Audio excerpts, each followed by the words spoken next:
Welcome everyone joining us in Australia and around the world online to this public panel on the topic, what is capitalism and why should we be against it?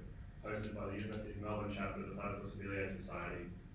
My name is Ryan Mifflin, I'll be the moderator of this event, and this is the 9th Platypus panel we've hosted in Melbourne on the traditional lands of the Wurundjeri people of the Kulin Nations, and we thank the audience for being in attendance. The Platypus Affiliate Society, established in December 2006 in Chicago, organises reading groups, public fora, research and journalism focused on the problems and tasks inherited from the old left of the 1920s and 1930s, the new left of the 1960s and 70s, and the post-political left of the 1980s and 1990s, all for the possibility of emancipatory politics today. You can learn more about our activities on Facebook, Instagram and Twitter through @PlatypusMelbourne or by visiting our website www.platypus1917.org. We run a reading group here on campus where we go through a yearly syllabus from Rousseau to Smith to Marx to Lenin and Adorno, trying to understand what Marxism was. This reading group meets in the Student Pavilion, room 205 on Wednesdays 1 to 4 p.m. We also host informal coffee break discussions every second Thursday and movie nights occasionally on the alternating weeks. We also have a podcast, Shit Platypus Says, which can be streamed on SoundCloud, and a monthly open access publication called the Platypus Review, and you can find and take free copies of it over here. The panel topic for today is, what is capitalism and why should we be against it? And the panelists have been asked to respond to the following prompt. The present is characterized not only by a political crisis of the global neoliberal order, but also by differing interpretations of the cause of this crisis, capitalism. If we are to interpret capitalism, we must also know how to change it. We ask the panelists to consider the following questions. What is capitalism? Is capitalism contradictory? If so, what is this contradiction, and how does it relate to left politics? How has capitalism changed over time, and what have these changes meant politically for the left? How does class struggle take place today? If so, how and what role should it play for the left? Is capitalism in crisis? If so, how? And how should the left respond? And finally, if a new era of global capitalism is emerging, how do we envisage this for the left? Our format is simple. Each of the three speakers will have around 10 minutes for opening remarks, and then we'll go through a round of 3 to 7 minutes each for responses to each other. We'll then have 90 minutes or so for audience Q&A. For the Q&A, I hope to take only questions. If you in the audience have more of a comment, then I suggest you put it into a piece of writing and submit it to the Platypus Review. We often publish responses to our panels, where the transcript of this event will be published along with selected responses. Our three speakers for today read out an agreed upon speaking order. Jacob Andrew is the elected national convener or co-convener of Socialist Alliance and has been since 2022. He first joined the Socialist movement in 2013 and was radicalised by live protests against the PNG solution for refugees implemented by the Rudd government. He is also a regular writer for Green Left and has a history of involvement in campaigns for housing, climate justice, and the Palestine Solidarity Movement. Anthony Furia is a communist youth involved in organising since 2013, promoting revolutionary politics and student radicalism as a UniMel undergrad. Currently, Anthony serves on the Central Committee of the Revolutionary Communist Organisation and is the chair of the RCO's Collective of Leninist Youth based in Melbourne. Brendan Duncan Shah is a member of the Red Ant Political Committee and has been involved in the left in a more or less unserious way for over a decade, and you were a philosophy graduate at the University of Melbourne, so everyone here is... Don't slander me, come on. Everyone is a University of Melbourne graduate.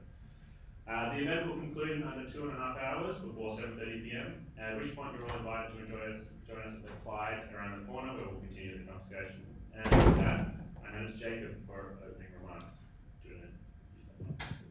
All right, to start off, I guess, obviously like to acknowledge that we are gathering here on stolen land, the land of the Wurundjeri of the Kulin Nation, and that we acknowledge that this always was and always will be Aboriginal land, and that sovereignty has never been ceded.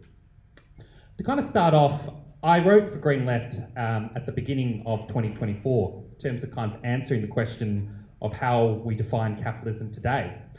The world today very much is the product of 2 centuries of predatory capitalist accumulation neoliberal globalisation based on the burning of fossil fuels and unsustainable levels of production and consumption is rapidly producing a climate that will reduce the limits within which humanity can survive. I guess starting with that, very much want to kind of start off by saying that looking at capitalism today very much has to recognise the dual nature of the crisis that we're in, and that is both economic and ecological, which I think poses important political challenges for the left. Same time, discontent from decades of neoliberalism has created a high level of instability within capitalism, which is facing increased challenges to its own legitimacy. Most Western liberal democracies have, which were kind of known as the end of history, according to Francis Fukuyama, have proven to be unstable and are facing threats of rule from autocratic far-right forces. The recent election of Trump is very much posing contradictions for capitalism, as the capitalist class opting for naked billionaire rule is proving to have its own self-created consequences for the system. And I think also, very much when we look at the current situation today, we are living through the product of the historical consequences of both the decline and betrayals of social democracy, the historical defeats of the left in workers' movements in the 1970s and 1980s, and the consolidation of neoliberal economic policies that have very much just reinforced the monopolisation of capital and the automisation of the organised working class. And I guess the additional kind of point, and very much part of how Socialist Alliance looks at politics today, I would also argue that this era of capitalism we're very much in, it's very much shaped by the monopolisation of power within the global capitalist system and its concentration within the small number of oppressor nations known as the West, which primarily would be defined as the United States and Western Europe. The global south has remained economically and politically dominated by these oppressed nations through huge debt burdens, unequal trade, and lack of access to more productive technologies. This is why I think when we look at capitalism, Lenin's theory of imperialism still has very significant importance for understanding the dynamics of capitalism today. Now, the biggest kind of challenge, and probably going to be a big part of the discussion today, is that there exists a vast gulf between the aspirations of ordinary people whose discontent with the system couldn't be higher, and the general weakness of the organised left and working class movements to give a voice to it. But of course, over the past decades, we have seen mass movements emerge continuously in many parts of the world against autocracy, for democratic rights, against oppression, or even fighting for basic concrete kind of demands. These kind of movements have emerged in countries such as Bangladesh, Egypt, Sri Lanka, Sudan, Chile, and Brazil, and many kind of more. We've also seen the short-lived rise of broad left formations such as Syriza in Greece, the Bernie Sanders and his Democratic primary in the United States, and of course the popularity of Jeremy Corbyn's leadership within Britain show that there is a desire for an alternative to neoliberal capitalism, and even an inspiration for a return to social democracy. I would also like to importantly acknowledge there was also the pink tide governments in Venezuela and Bolivia, and others which probably made lesser gains, but these governments very much made many gains for working people and the oppressed. Of course, this was in the context of being besieged by imperialist forces and the contradictions of their own limitations, because they fundamentally didn't necessarily make a break from the capitalist mode of production. And I think a lot of the things that all these kind of movements and experiences have in common, and despite some of the successes, a lot of this has failed to crystallise into ongoing left-wing organisation that's very much capable of facing up to the challenges that capitalism puts forward today. And I think I kind of take a lot of inspiration from the recently passed Marxist Chilean intellectual Martha Hanecker, who did a lot of commentary on this, drawing a lot on the experiences of the Bolivian Revolution. She very much stated that, a lot of the popular uprisings that have happened in the past show that the initiative of the people in and of itself is not enough to defeat ruling regimes. She argues very much for the establishment of a political instrument, The idea that we have to understand politics as the art of constructing political and social, a political and social force capable of changing the correlation of force in favour of popular movements of the oppressed, to make possible in the future what today appears impossible. In practice, that's one of the big that is but one of the big challenges we have to deal with. We're dealing with very much the historical destruction of the organised working class forces, and of course, I believe that the role of the organised left must play an active role in reconstructing the organised forces of the working class and the oppressed through the building of social movements and working class organisation.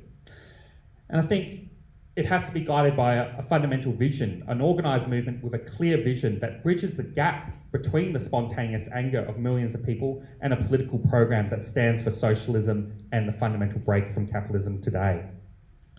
And I think this is very much, this is the political context that guides the political practice of socialist alliance today. Our Towards a Socialist Australia programmatic document very much states, the fundamental aim of Socialist Alliance is to contribute to the construction of a mass socialist organisation that can educate, organise and mobilise the working class and other oppressed groups to take popular power and replace it with popular rule.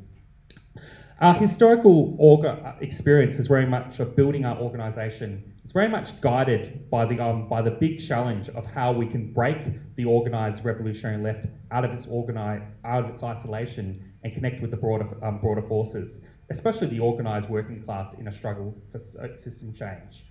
I think probably one of the problems that we have recognised about the existing revolutionary left in the past has been the retreat into the abstract routine of propaganda and the hyperfixation on programmatic purity.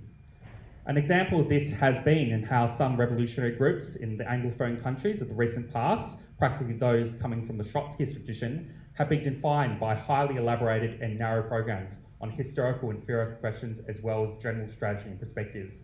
They have often had the sectarian perspective that all other groups weren't revolutionary or at least were highly suspect. Socialist Alliance has very much in its practice aspired to break away from such sectarian practices that have plagued the organised left historically.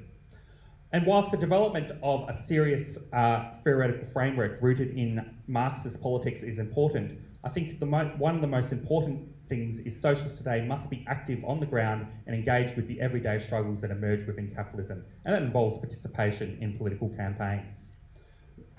An important role that socialist organisations can play is to help contribute towards the building and initiating of struggles and campaigns. Revolutionary socialists must commit to not only the goal of recruiting and convincing the most advanced sections of the working class that emerge in these campaigns and others of revolutionary ideas, but also push the boundaries of what is possible to develop the movement in whatever small way is possible. And I think, to kind of conclude here, I think this very much creates the experiences in which we can learn and reflect so we can better advance the independent self-organisation of the working class. The type of alliances that we need to be building with other left organisations and other grassroots movements that will emerge as capitalism goes through crisis. And I think this is very much the guiding principle of the work that Socialist Alliance has done in the past decade, and we will continue to do so. I guess to kind of conclude, I'll just probably say, in the end, there's very much no guarantees of success, but I think history very much shows the very big need to have a political organisation that is rooted in the organisation of the working class, because it is the only way that is shown that we can break from the fundamental contradictions of capitalism is to establish a socialist society. Finish up there. Thank you, Jacob.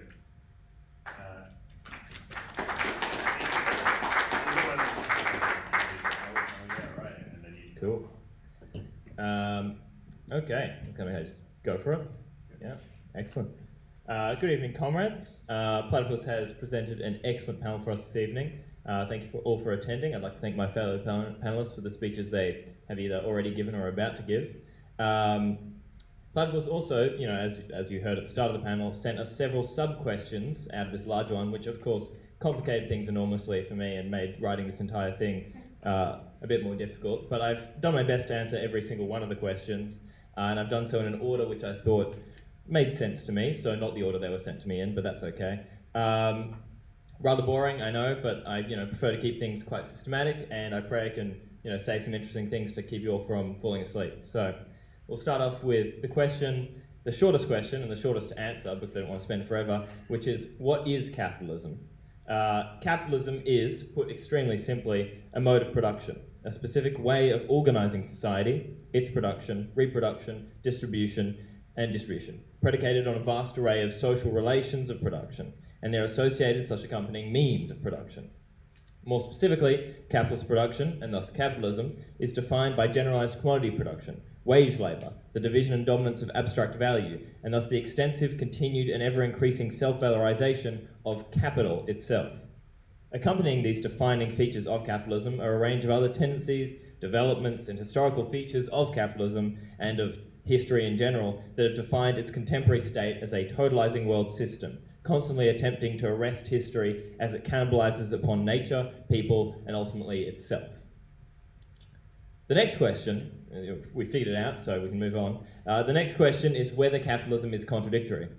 There can be no response to this from a communist other than absolutely. Yes. Yes, capitalism is contradictory. The very basis of communism is the most politically important contradiction of capitalism, that of between labour and capital. Without the contradiction between labour and capital, the very basis for communism is eroded. It is fundamentally, politically, and both theoretically just mute. There is no communist movement without a revolutionary subject. The revolutionary subject is the proletariat. The proletariat is the revolutionary subject because of the contradictions, both everyday and existential, that sort of pit it against capital and against capital's embodiment in the capitalist class. All right, let's see what else I had written down there. Oh, the international working class, I should specify. We're not talking about anyone from any one country. The implicit and innate contradictions between the interests of this global working class and the interests of capital are at the very core of class struggle. They are class struggle. And thus, the potential of class victory, of the victory of the proletariat, relies upon the contradiction between these two classes, on this constant existential struggle. The potential for a different world shaped by a global working class striving for its own abolition, determined to end the very system of social organisation which gave life to its revolutionary potential, hinges on this contradiction, on these contradictions, if you want to phrase it in more general terms. How does capitalism being contradictory pertain to left politics? Well, its essence, its foundation. I think we've already clarified this. By left politics, also I mean communist. I'm not talking about social democrats or contemporary social democrats. I'm not talking about anti-capitalists. I'm barely even talking about anarchists, to be quite frank. It is the ultimate basis of such a politics, and the only consistently scientific motivation and comprehensive political understanding for communism is the one based on this contradiction. Not only is communism theoretically nonsensical without this contradiction between labour and capital, but it is wholly politically impossible. This is not to say that capitalism does not possess several other and related tendencies and contradictions. Without the consistent, constant mediation of these tendencies by state and class forces, both indirectly and directly, they may lead to capital's extinction. But such an extinction will be an extinction of life, not the victory of communism. The only imminently viable alternative, just going to flip my page really awkwardly, to capitalist production, to the totalizing, vampiric, yet Ouroboros self-valorization of capital is communism, a conscious project of proletarian self-emancipation and abolition. All right, that was a bit of a longer one. Platypus then asks how capitalism has changed over time and what these changes mean politically for the left. Here again, I will substitute the left for communists. We're expressly excluding contemporary social democrats, progressives, and anti-capitalists because the origin and the nature of their strategies are entirely distinct from ours, and thus are shaped by changes in capitalism in wildly different ways. One of the primary features of capitalism that I neglected to mention earlier was its tendency for constant innovation. Capitalism must reinvent itself and the world around it in an almost constant, furious, and irrational motion in an attempt to expand, consolidate, and expand again. Similarly, capital's penetration across the entire globe has facilitated major shifts in its organisation and concentration. This is epitomised particularly in imperialism as a world system of super-exploitation and unequal exchange, able to ensure and maintain super profits for multinationals, corporations, based in the imperial core, which have outsourced much of their own production to an imperial periphery, to an impoverished south, as was mentioned by Socialist Alliance. This expansion of capitalism globally, its penetration to every single nation on earth, has provided, or almost depending on who you are, but I'm going to go with every, has provided the means for capital's continued innovation, producing different types of production, unique in content, if not in fundamental form, such as the global relations of production, responsible for commodities ranging from iPhones to Coca-Cola. The rapid, extreme expansion of international financial and fictitious capital and the shift to service work core is premised on this distinction. Oh, and I should mention, I forgot to add earlier, when we're talking about a working class, we're talking about a class reliant in an attempt to stave off the worst of its own excesses. The Trump administration's struggle against the last remnants of the victories of a working class and the concessions granted by capital for the sake of combating such a class at least partially embody further attempts to privatize, financialize, and strip back non-profitable state structure. In an embodiment of venture capital and a backwards reactionary American petty bourgeois, the Trump administration finds its expression. But before we address the implications of these developments for communists, we should aim to answer a few other questions Platypus has asked us. The first is whether class struggle takes and what role the left has. My answer to this should be quite clear from earlier discussion. It absolutely does, as the contradiction that drives it forward, that between labour and capital, continues to overdetermine capitalist production. However, contemporary class struggle is two things.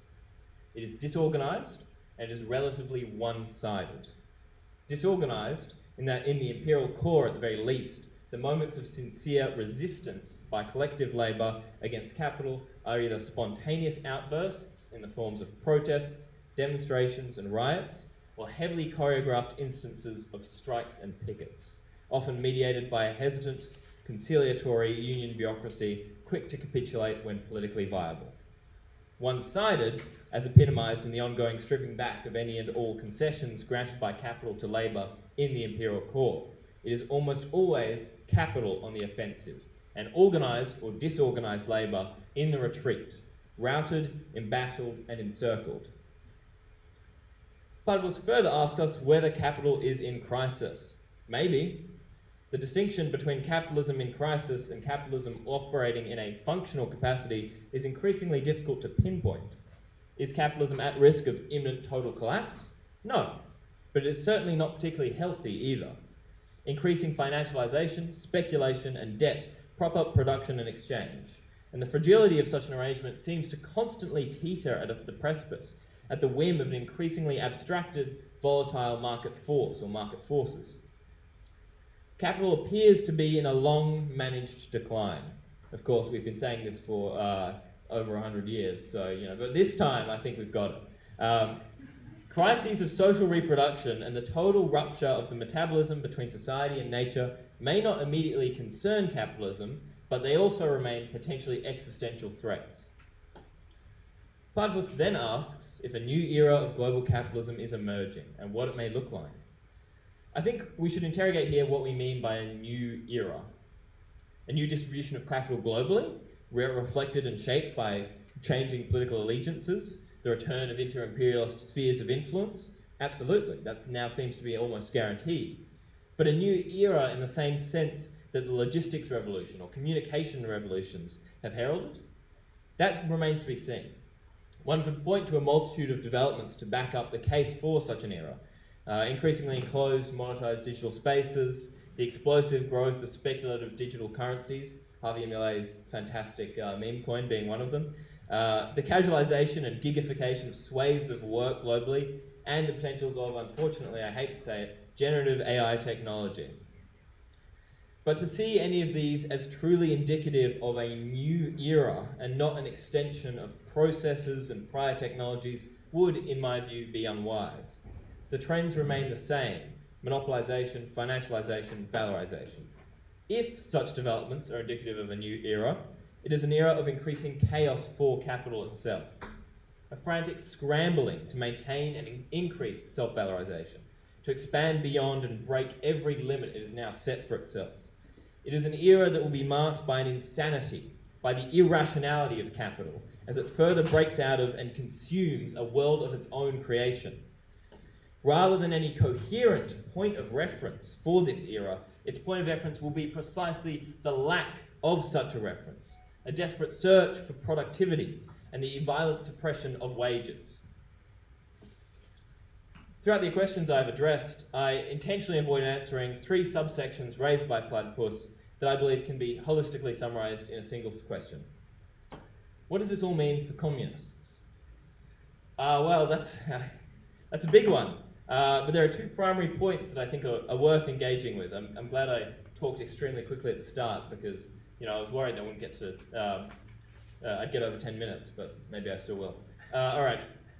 The first is that in communist organizations, some of the age-old sins of the past, economism, workerism, chauvinism, are not only taking on new life and forms, but are more politically corrosive than ever. We cannot, for example, rely solely on the imminent economic interests of sections of the working class, the Australian working class, for political guidance, when expressions of those interests may at times contradict proletarian internationalism. The recognition of the class as an international whole with collective interests is paramount. We also cannot and absolutely should not attempt any sort of return to industry reminiscent of workerism. We should not fetishize the productive worker over the unproductive. Both maintain a revolutionary potential that is crucial to overcoming the capitalist mode of production. We cannot give 1 inch to the interests of the Australian state, whether nationally or abroad, as some communists have done with their position on the inter-imperialist war in Ukraine. Now, more than ever, must we combat these spontaneous, natural, opportunistic tendencies that spread like weeds through a spirited and constant uprooting. We must do so through passionate, public, and expansive debate. We must not shy from attacking these tendencies when we see them publicly. We must not internalize our debates, but express them outwardly, express them to the rest of the people in this room, express them to the rest of the people on the communist left. Only through open struggle can we have successful struggle. All right, yeah, I've got just about to be done. Capital's current relentless war against the victories of the working class and the safeguards against its own irrationality should produce another and important, rude and much needed political awakening for communists. We are weak, we are divided, and we are currently totally unable to mount meaningful resistance to the whims or any whims of even an increasingly fractured capitalist class. It is embarrassing, but it is unexpected. And this time of shock, of horror, should be a time of political reflection. For introspection, how have we ended up in the state we are, particularly in the imperial core, and how can we get ourselves out of it? The answer the RCO provides to this question, and I of course think it is the most pertinent and just most correct really overall, centers on the question of the Communist Party. In the wake of the collapse of the Soviet Union, the failures of spontaneism, the importance of a mass democratic, militant working class organization, a political party, is utterly clear. In the face of hapless resistance of a communist left hopelessly divided and split upon theoretical minutiae and embarrassingly minor historical differences, the necessity of a united communist movement, of a communist party, is paramount. The revival of partyism, of the conscious construction of a communist party as the central political task, is the political consequence of capitalism's one-sided class struggle. Thank you.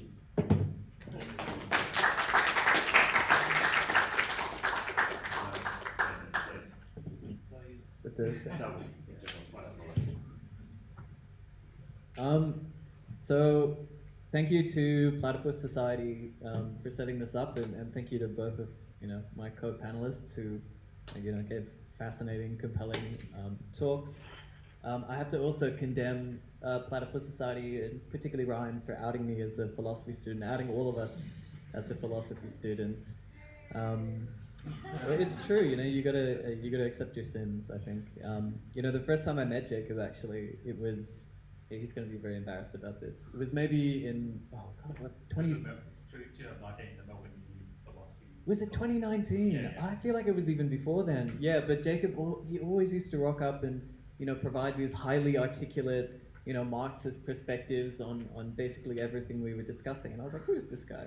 It was awesome, and here we are now. So I have a completely different approach to the platypus prompt than the rest of my co-panelists. Because Anthony, as he showed you, he was able to systematize all of the questions into something that was a coherent whole and flowed and so on. And my approach is different in that I think I'm just going to ignore every question but the first question,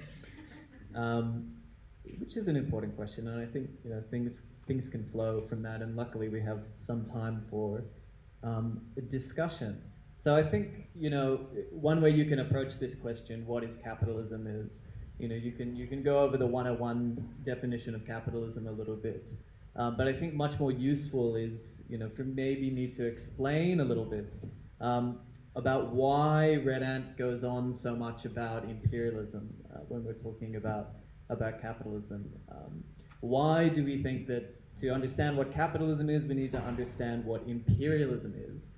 So that's the sort of provocative but ambiguous statement I'll make at the beginning, which is that for us at Red Ant, capitalism is imperialism, and hopefully that will become less ambiguous as the talk goes on. So we can probably all agree on some essential features of capitalism. Anthony gave an incredible summary in such a short amount of time. Capitalism is a form of society in which social production takes the form of commodity production. It involves the turning of labor power into a commodity itself, something for sale. And it involves means or instruments by which commodities are produced, likewise becoming commodities themselves, which makes it possible for the producers of commodities to be separated from the means by which they produce those commodities, compelling them to sell their labor power in order to live, as Anthony pointed out. And the consequence of these three features of capitalism is, of course, the polarization of society into two classes, defined by their relationship to production. The owners of the means of production and those who don't own the means of production, and are for that reason compelled to sell their labor in order to live. So the bourgeoisie and the proletariat. So maybe we can say that this contradiction between workers and owners forms the essence of capitalism. But the point I want to make to you today is this. It's that capitalism in its actuality, and not just in its essence, involves more than this basic contradiction.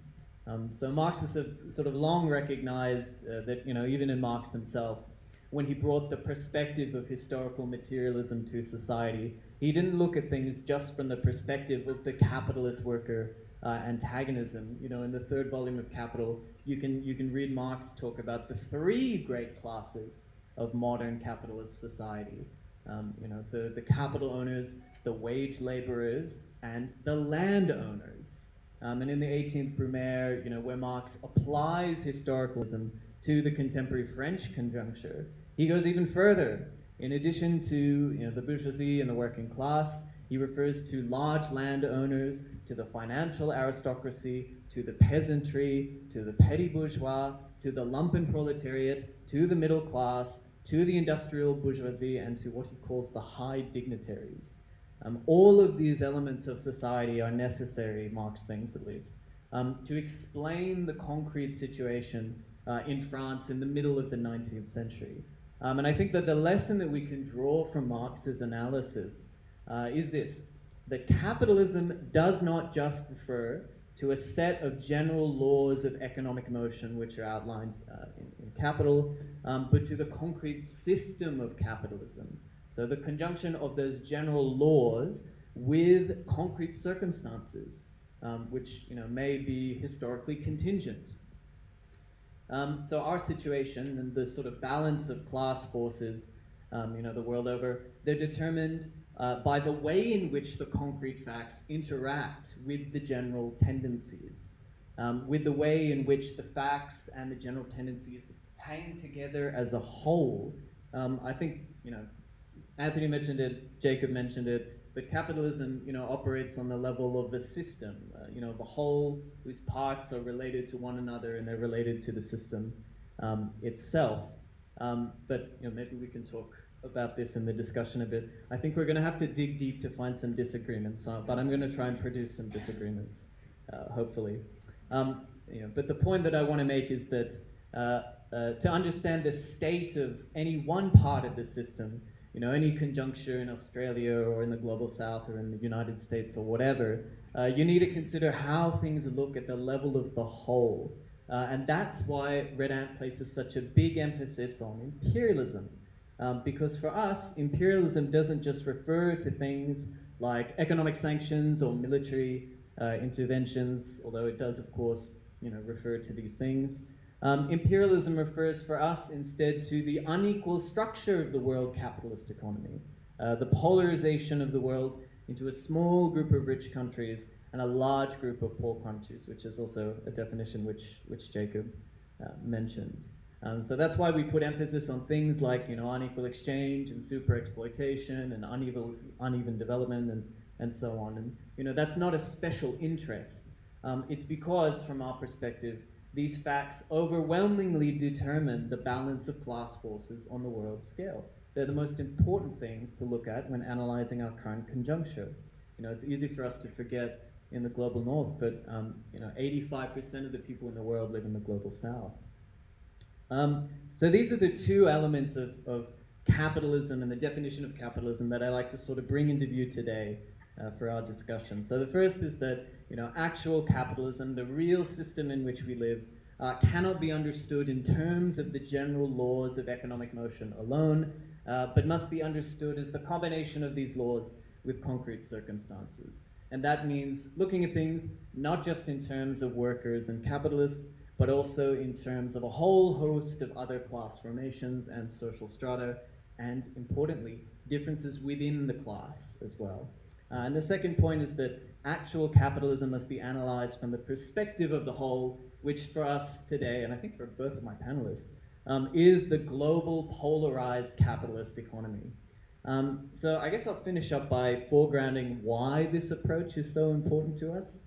I say approach as opposed to the actual details of the analysis, because we can discuss and disagree on these things, and the details are always evolving, but the approach is important to look at things in terms of these two factors of general laws, concrete circumstances, and the perspective of the whole. Because from our point of view, approaching things in this way is important not just for the correctness of your theory, but also for the effectiveness of your revolutionary organizing. So I'm going to dogmatically quote Lenin, maybe not dogmatically. I'm going to quote Lenin here, and you can decide if it's dogmatic or not. So in 1916, Lenin, he argued that whoever expects a pure social revolution will never live to see it. Revolution for him was not as simple as organizing one class in society, the working class, against the other class, the capitalist class. In order to bring the working class to power, Lenin thought, revolutionaries must always navigate their concrete conjuncture, which always consists of different class formations, in Marx's example, landowners and industrial bourgeoisie, middle class and petty bourgeois forces, et cetera, et cetera. And as well as analyzing those different class strata and class formations, you analyze differences within the class itself. And that's, I think, particularly relevant for us today. So, for example, in the global south, we have a whole strata of the bourgeoisie who are comprador bourgeoisie. So they're the owners of the means of production who function to facilitate the exploitation of global south labor, primarily to the benefit of global north capital. Because of the unique relationship this class has to the system of social reproduction as a whole, they of course have a unique set of interests. To give another example, if you spend 5 minutes in the global south, you will see that the conditions of the working class are obviously different from those of us here and in the other imperialist countries. That's an element of contemporary capitalism that needs to be taken into account when we are organizing. Lenin himself took it into account in his own time. In 1916, he wrote that there were differences between the workers of the oppressed countries and the workers of the oppressor countries. He said that there are economic, political, and ideological differences between them. He says that there are economic differences in that the workers of the oppressor countries were to some extent partners of their own bourgeoisie in plundering the workers and the mass of the population of the oppressed nations. That's a Lenin formulation. Political differences in that, compared with the workers of the oppressed nations, the workers of the oppressor nations occupy a privileged position in many spheres of social life. And ideological in that the workers of the oppressed nations are taught in school and in life disdain and contempt for the workers of the oppressed nations. All of which I think are, at least relevant for us to think about today. So to, like in Lenin's period, to point out these differences is not to be a revolutionary pessimist. It's not to say that the working class in the imperialist countries has no revolutionary potential. On the contrary, to organize successfully requires that we sort of look our conjuncture square in the face, because only on the basis of looking at the conjuncture in that way can you actually form a strategy. Can you navigate the various class formations in society to bring the working class to power? I think I'll finish there. Yeah. Hopefully I've produced some disagreements. No?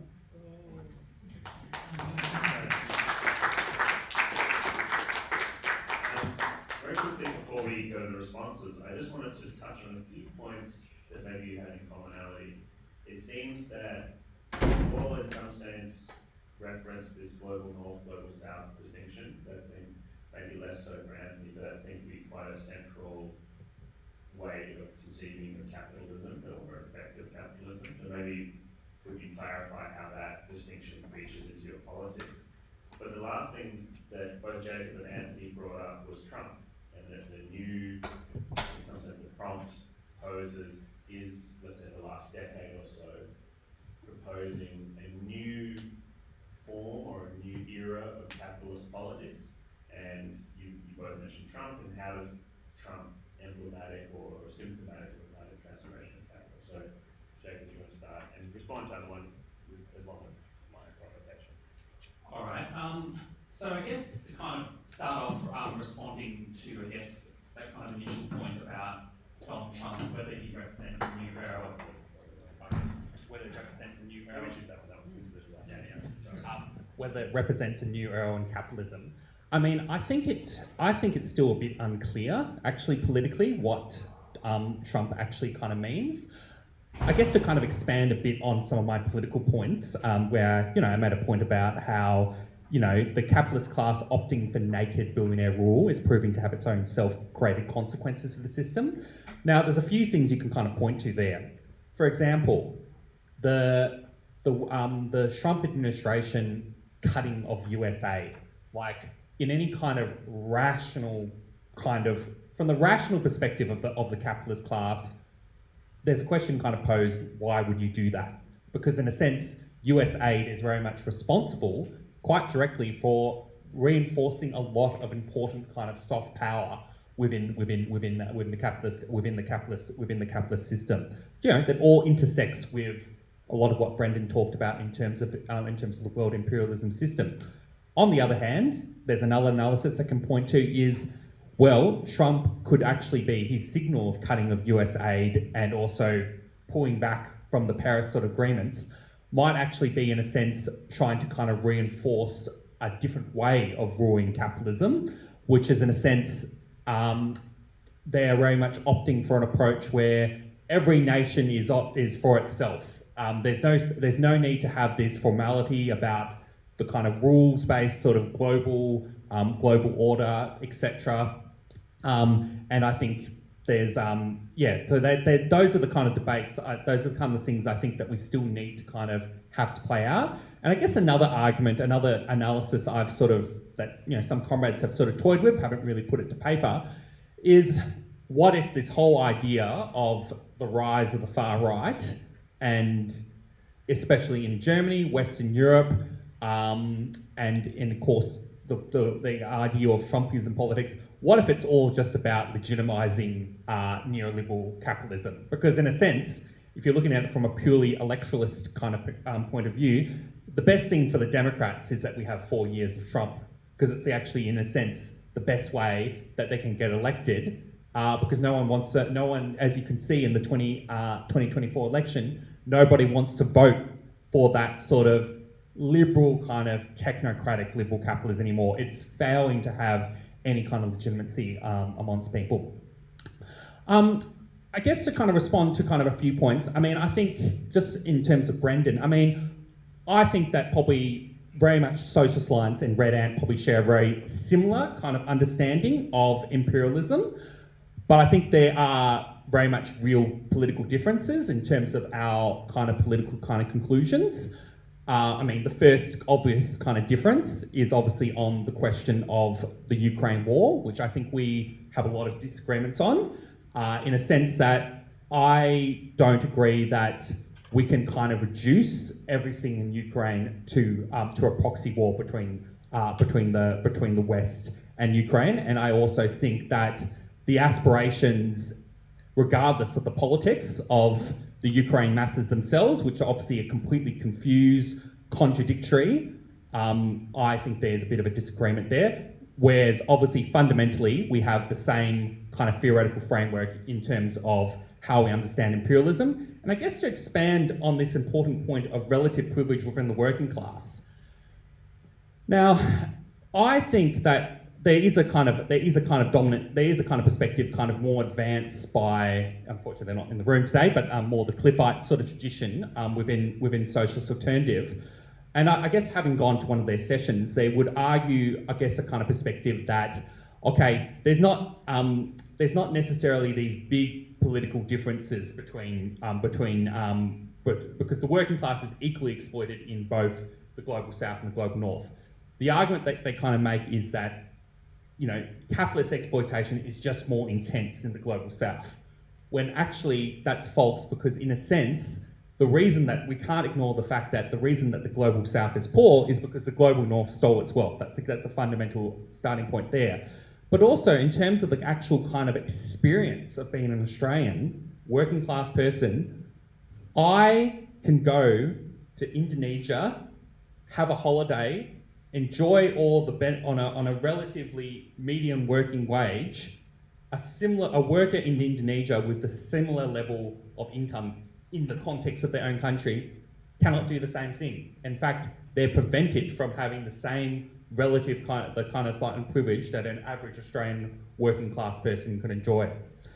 But also I think thirdly, I think there is a very big it's very important to for socialists to take up the whole issues of international solidarity, because in a sense, I think it is very, like in the case of the pink tide Venezuelan governments, it is very important to win the working class away from this chauvinistic perspective that, oh, Venezuela is just this terrible authoritarian country that is threatening your kind of national interests, especially in the United States. There's ultimately need to actually challenge that kind of politically. Now, I guess I'll go responding to, I guess, Anthony in the RSO. To be on... RCO. What did I say? Oh, good. Okay. I guess fundamentally, I think socialist lines would very much kind of disagree very much politically with this sort of emphasis on the kind of program that I think the RCO puts emphasis on. And in fact, I would argue that, I mean, I guess the kind of challenge I would sort of put, you make this kind of big distinction between communists and social democratic tendencies within the left, thus kind of rejecting the whole label of the kind of left itself. But of course, there are real differences between, political differences between revolutionaries and reformist sort of forces. But I guess the kind of challenge I would put is in line with kind of what Brendan said in terms of a kind of perfect sort of, you never see a kind of perfect revolution. How do you bridge the gap between the maximum program and very much the different contradictions of the working class, which will have a mix of reformist, liberal ideas? And to be frank, I would also argue that framing yourself as an authentic revolutionary is no guarantee that you'll advance the working class struggle more than some of the limited grassroots force that might emerge. that's my kind of challenge I'll kind of put to that. Yeah, thanks, Anthony. Do you want to? All right. Should I respond to that immediately, or can I? Whatever you choose. Cool. Great. Yeah, I'll come back to that later. I'll start with the stuff on. There was Trump. What was the other question you asked? North-south. North-south. Oh, yeah. I mean, basically I prefer to use imperial core versus imperial periphery, just in terms of like terminological differences. I think it's fairly similar in terms of what we're talking about when we're talking about imperialism, particularly with regards to unequal exchange and super exploitation. I'm not actually going to spend too long on that because I think that this is not that necessarily a major amount of political disagreement here.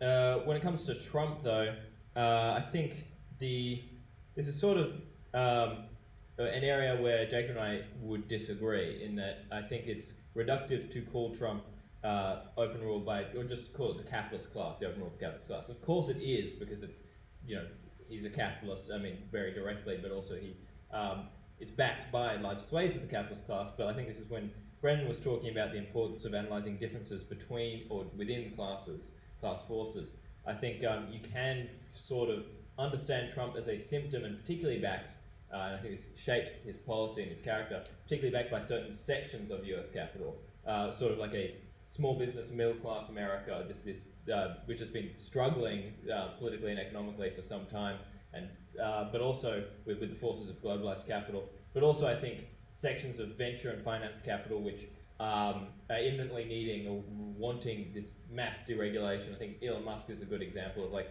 a sort of tech sector startup culture capital which benefits more extremely and more immensely from deregulation than, say, a group like Google or Apple would, who are already sort of in a position of monopoly and have this control. And, you know, I mean, it might be a slightly annoying regulation for them, but it isn't biting immediately or imminently into their profits at the same to the same extent. The USA thing is interesting. I think it's sort of,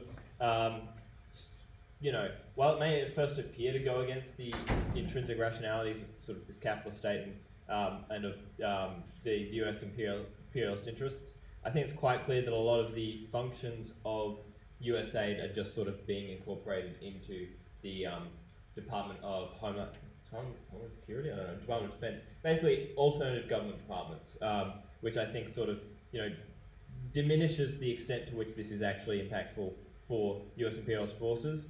But I do think it's somewhat emblematic of Trump's general, and I think, Jacob, you did touch on this sort of a return in some ways to a US as a sole imperialist power as opposed to a part of and the leader of a global imperialist bloc, or this sort of the West, so to speak, where you have, I mean, of course, they've been pushing Europe to increase their defense expenditure. The ties with Europe have an all-time low, really, between the Trump administration and between European governments, European capital. And I think that's part of Trump's push to sort of assert America as a sole imperialist power in some ways, or one that has fluid and shifting alliances for its own benefit, for the benefit of national capital.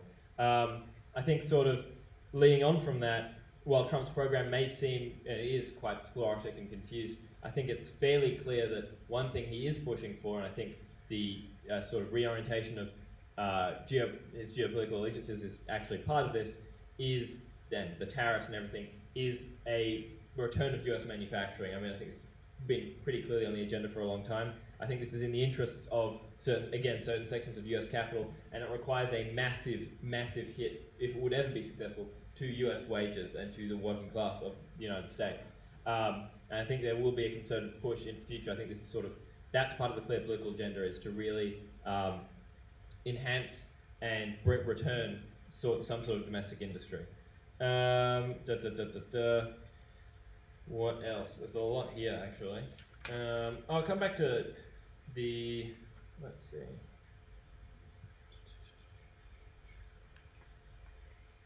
Oh yeah, no, I think I'll touch on Jacob's point now.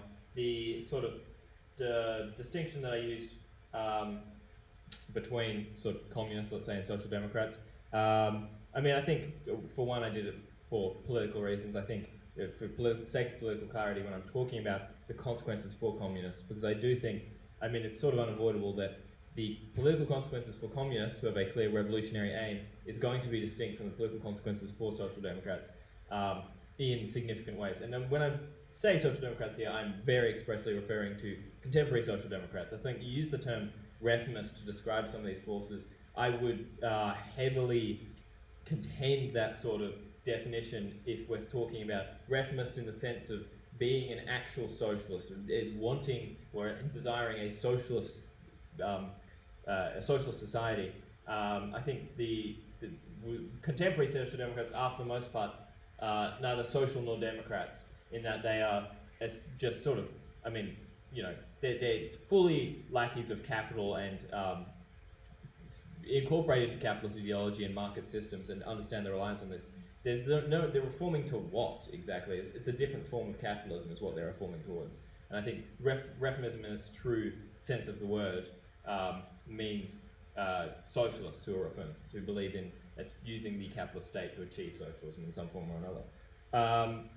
But to address the actual meat, how do we actually bridge a gap between a maximum program and reformist elements? And I'm going to say, you know, now I'm going to use reformist in your understanding of the word and sort of. I would have distinguished it along like reformist, yeah, social yeah, sure.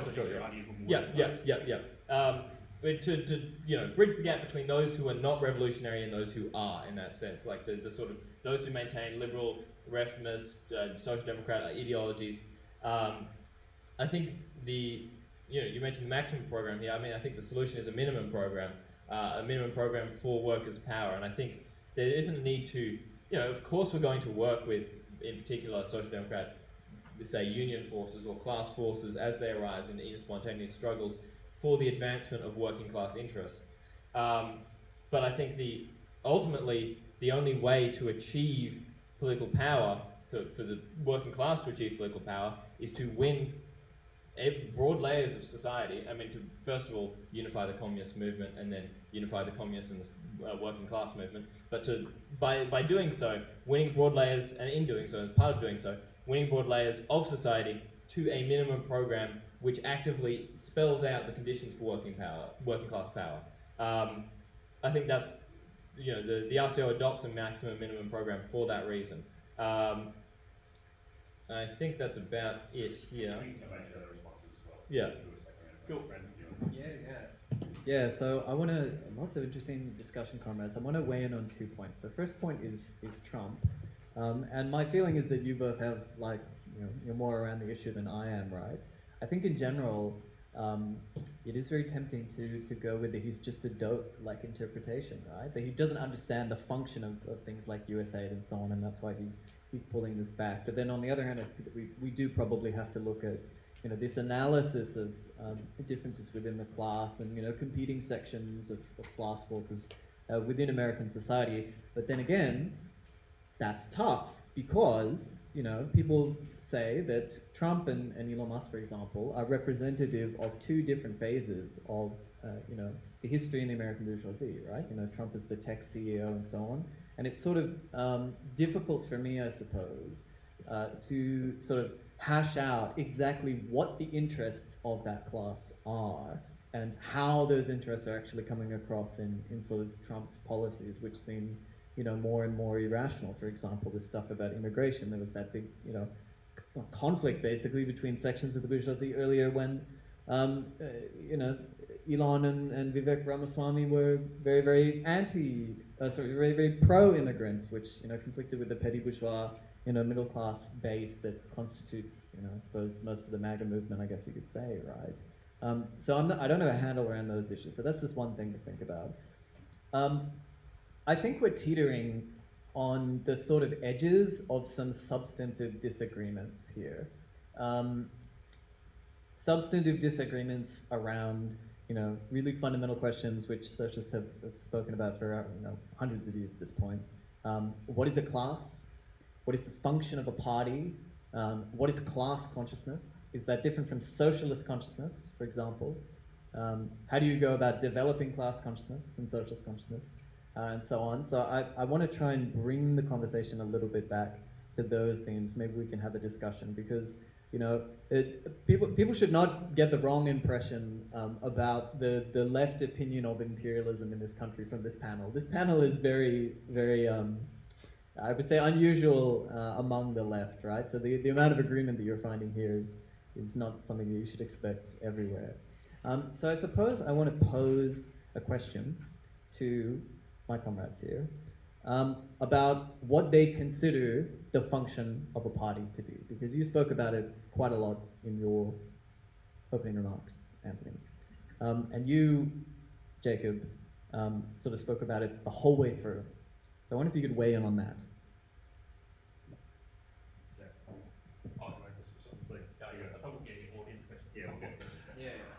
All right. So I guess just in terms of directly kind of responding to Brendan's question, I mean, I kind of always think that, I mean, I'm very much inspired by, I guess, the sort of kind of Lenin's idea around is kind of what is to be done. And the quote I always go back to, especially in terms of like thinking about, because very much one of the important roles of socialist organisations right now is to develop cadre, to develop committed activists who are committed to the self-emancipation of the working class. Like the kind of people who will stand up in your workplace against any terrible deal that's being put forward, the kind of working activists that will oppose liberal accommodation with the system, etc., and always advocate for the independent sort of mobilisation of the oppressed in the working class. So I think that's in a sense, I would say, one important role. And I'm always inspired by the quote that, you know, of Lenin's Tribune of the People, because it very much connects to this whole idea. Because one of the challenges, obviously, is that strictly having just working class consciousness, i.e. conditions about like wages, etc., the economistic sort of ideas, are not enough to create revolutionary sort of consciousness or creating the kind of cadre that you need in a party. So, you know, since Lenin's idea of the People's Tribune is that you have to take up every kind of issue of oppression, whether it's like the oppression of like, you can translate in terms of like the oppression of First Nations people, you know, the climate catastrophe and the injustices that will create. You have to connect all these manifestations of oppression that happen within the capitalist system against the greater system. And I think that's where I would say one of the most kind of important roles that I think a socialist party can play. And I guess probably the second important role is when you have that organised kind of cadre of people who are active in political campaigns and movements. I think probably the next important thing is to actually reflect and draw on those kind of experiences. I mean, in Lenin's kind of what is to be done, I mean, one of the solutions that he puts to that is the classic kind of all-Russian sort of newspaper. Because in terms of organising kind of like the Bolsheviks, how they're involved in all these campaigns, all these political struggles, how could they bring all their kind of experiences together? They brought it through, you know, a collective kind of organiser, the publication, etc. So it's about actually bringing that continuity of political experience. You know, it's very frustrating when you're, as a socialist, you can often find that you'll be involved in a campaign and then someone will come in with an idea that they think that nobody has heard of before, and we're like, yeah, we've tried that idea before, it didn't work. And so that's kind of like one of the kind of important things, be able to bring that kind of experience. But I also put it in another way though, I do think that socialists actually do have to have an openness when it comes to working with the contradictions of the working class, because, you know, sometimes you'll find that there will be people who come from very different political backgrounds or traditions that will actually have a good idea in the movement, and sometimes socialists can be too rigid in their thinking in terms of that. So I think there needs to be a kind of balance of that. And then I guess the third thing is, the most kind of important thing is very much the kind of question of revolution, the question of the self-emancipation of the working class, to actually be able to be a party in which you can, which is convinced of those ideas. Because obviously, you know, when it comes, socialists always acknowledge, because this is one of the misunderstandings that you often have with liberals and social democrats, there's always this sort of response put to you where it's like, oh, now it's not the time for a revolution, we're not going to overthrow the government. How many times have we heard that argument against socialists before when we pose something concrete in political campaigns? Really, the role of a socialist is when we get to a revolutionary situation where the question of revolution will be put forward as a concrete question to the masses working class. It'll be posed as a question to your family members, depending regardless of your class position. The role of the socialist organisation is to be able to hear the masses of working class who are becoming conscious towards the end goal, which is revolution and challenging the liberal and reformist forces who will obviously be trying to push it in the other political direction.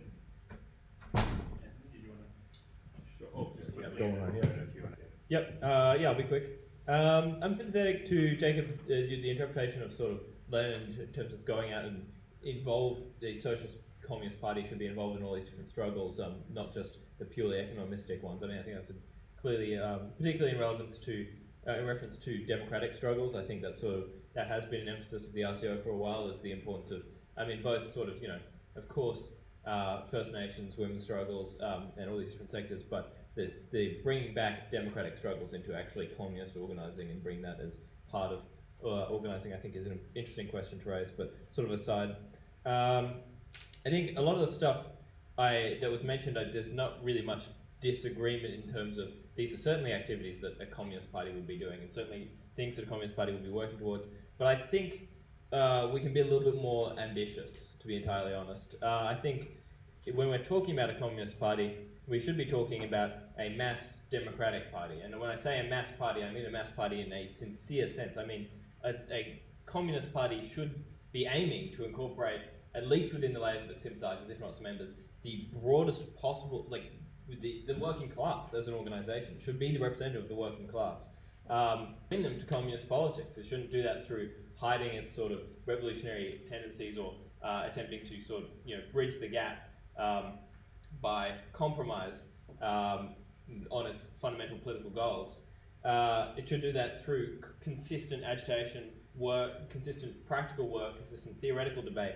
And I think being a mass party means being, and I'm going to quote or paraphrase Kautsky here, so forgive me, an alternative pole of power, a state within a state of some sense. I think that means having not just political power, the ability to mobilize cadre quickly, but also a cultural and social staying point, an ability to be training the working class for the seizure of political power through the establishment and the maintenance of institutions ranging from gyms to sporting clubs to reading clubs to libraries. There should be a genuine mass party should really be preparing in a quite literal sense the working class for power, not just in the abstract we can engage in the revolutionary act, but also in the concrete what comes afterwards and how is the working class prepared for it. I think that's the sort of like elaboration that is important for the goals of a Communist Party. And then Jacob also mentioned, said it quite, I've got down here in quotes, when we get to the revolutionary situation, as a way to sort of phrase this, the question of what a Communist Party should do or in that scenario, in the situation, the revolutionary situation.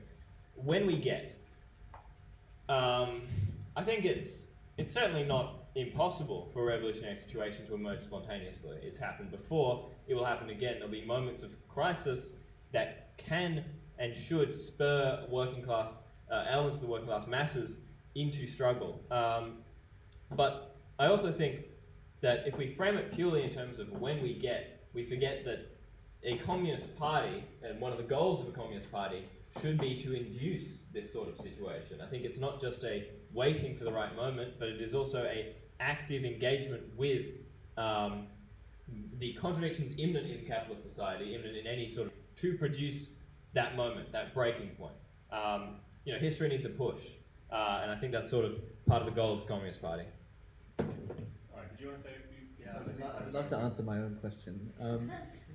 So there are a lot of interesting things here. So I think So I think that when you talk about what the function of a communist party is, obviously one answer brings itself to mind, which is the idea that The role of a party is to organize the workers and the peasantry to overthrow the capitalist mode of production, right? Which involves, as an intermediate step, the seizure of state power, right? That I think everybody is sort of agreed on. The question is, how do you do that, right?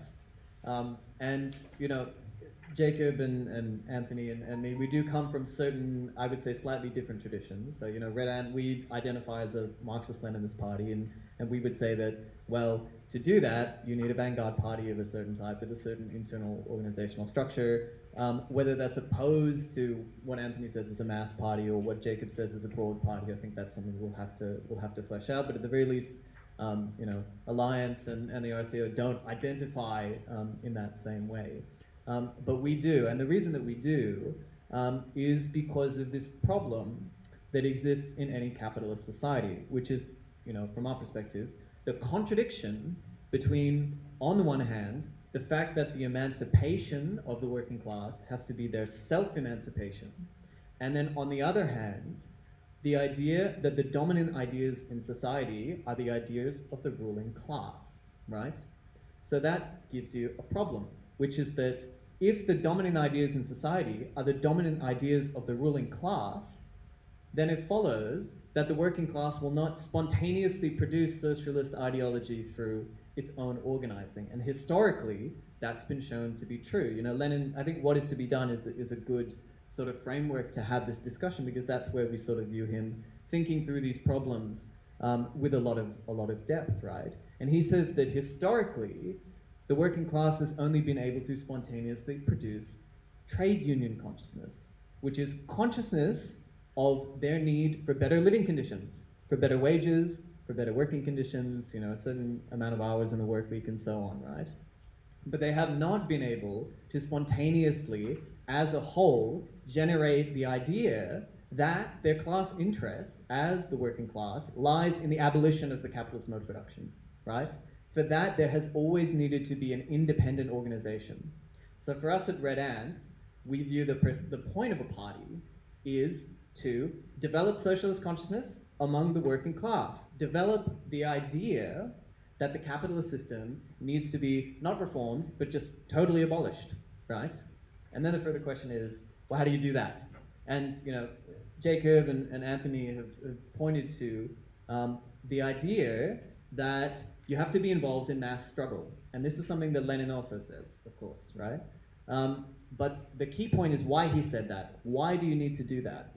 So Lenin, in What Is to Be Done, he defines socialist consciousness in a very specific way, in a way which I think is really quite interesting and is sort of forgotten in a lot of cases. He says that socialist consciousness is consciousness not of your identity as a worker within the capitalist mode of production, but of the way in which your interests as a worker are opposed to the totality of society, right? So not to the capitalist mode of production, not to the bourgeoisie in the abstract, but to the actually existing society. So to have socialist consciousness, you need to develop consciousness of the society that you live in and the way that it is organized to be opposed to your interests as a working person. And that requires knowledge of the conjuncture. It requires knowledge of the way your society is set up and the way the ruling class actually uses all elements of society to convince you of the idea that your interests as a worker are reconcilable with the capitalist mode of production, which is, of course, impossible, because your interests as a worker are not reconcilable with the capitalist mode of production. So Lenin says that you engage in mass struggle principally because through mass struggle you realize the various ways in which the ruling class is fucking you over, basically, right? It's a practical knowledge which you get through organizing in struggle. And the point of a communist party, if it goes into the mass movements, if it goes into the Lenin uses the term the broad masses, not just the working class, right? The point of the Communist Party will be to organize the workers to have those kinds of experiences and then bring them together in a systematic way in Lenin's time, the newspaper, but maybe in different ways for our contemporary conjuncture. So I suppose that's our perspective, as Red Ant on this question about what the role of a party is. what we should be doing. I'd be interested to hear other people's thoughts, but we're going to questions, we'll aren't we? get back to that in the Q&A, Yeah. For Q&A, which we're about to start, Joseph will have the microphone, he'll walk around the room. Put your hands up when you want to ask a question. We have at least over an hour, so there'll be plenty of time to get to everyone. And I really hope that you can ask it as a question rather than just statements, because we really want to have the panelists here to respond to questions directly. So who wants to go first? Jack.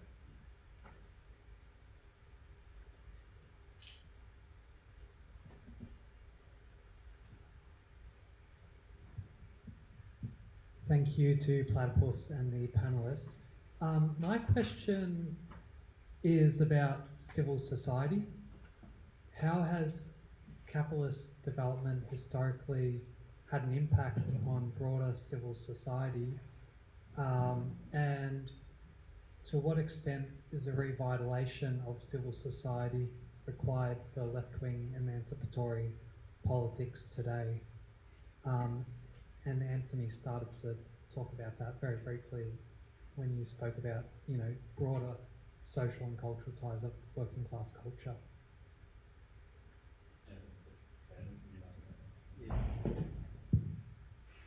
Oh, all right. Yeah, cool. I get to start. Yeah, I mean, I think it's a pretty big question. I think the sort of there's sort of a bit of a conflation here, I feel, of civil society with, I suppose, community society or community in general, right? I think it's important, at least to some extent, to keep these two things fairly distinct or separate. I think, of course, community is a crucial part of, and just as an abstract concept, integral to any sort of understanding of civil society. But civil society has been profoundly shaped, I think, by capitalism. I think it plays a key role in both reproducing capitalist ideology, but also in securing and maintaining certain relations of reproduction. I mean, particularly sort of the domesticity associated with civil society, the understandings of the roles of men and women in a household, for example, and how that plays out in the field of civil society. In this sort of, I think, to keep it somewhat brief, I'd say that bourgeois civil society, or the civil society that has developed under capitalism, currently is profoundly, for most parts, uncivil, I'd say. I think it's antagonistic, it is hostile to both a sustainable community life, but also to the actual production of what I would consider in any ways healthy individuals. It's combative, particularly, I mean, we can talk about civil society as something that's quite, there's, for the working class, it is essentially non-existent, or much of it is essentially non-existent. It's been eroded by a decrease in funding of different community groups, of public services, of all of these things. The things that remain are norms of sort of open individualism and hostility to others, and the sort of the spaces maintained for profit, in which sort of there's a brief moment of civil society for working class people. Civil society for those in higher wealth brackets, perhaps in capitalist classes, tends to be both highly narcissistic and highly aggressive. I think it's sort of a symptom of the attitudes and ideology that sort of want to be cultivated within capitalist class. It is intentionally quite strenuous, mentally speaking, I imagine, for members of that class, and I think that's because sort of civil society is intended to reproduce the society in which it exists. It cannot exist apart from it, and yeah, that's what I'd say. Yes, please. Yeah, I agree with everything Comrade Anthony said. So the Filipino Socialist Party they kind of love civil society for a very interesting reason. By civil society, we mean things like NGOs as well, not just community groups, of course, as well. But the Filipino Socialist Party they view civil society as one of the many arenas for class struggle, right? Obviously, their conditions are slightly different there because they're, if not formally, but practically illegal. You can't really be an out-and-out socialist. So what they basically have is a network of front groups, right? Which operate as more or less official non-governmental organizations, and through that they can actually secure some funding from the state in some cases, reach broad sections of society and so on, right? women's groups, youth groups, environmental advocacy groups, and things like this, right? So basically, I think that's the correct perspective. Civil society is a domain of society in which, we can conduct class struggle in an organized way, in a way that is organized by, a party or some organization that will not get dissolved into the relevant civil society group, which is always the danger, right? I think that's basically the perspective that we have to take. Can we do that in Australia? I think it's going to be a bit more difficult because the existing formations of civil society here they're much stronger in many ways, and they're much more influenced by capitalist ideology. You can sort of see the way that played out in the way in which many legal clinics, for example, couldn't put out statements on Palestine, right? Because their funding was tied to the state, right? And obviously they were worried that if they put out, strong statements in support of the Palestine solidarity movement, their funding would vanish, and that's not an unreasonable worry, right?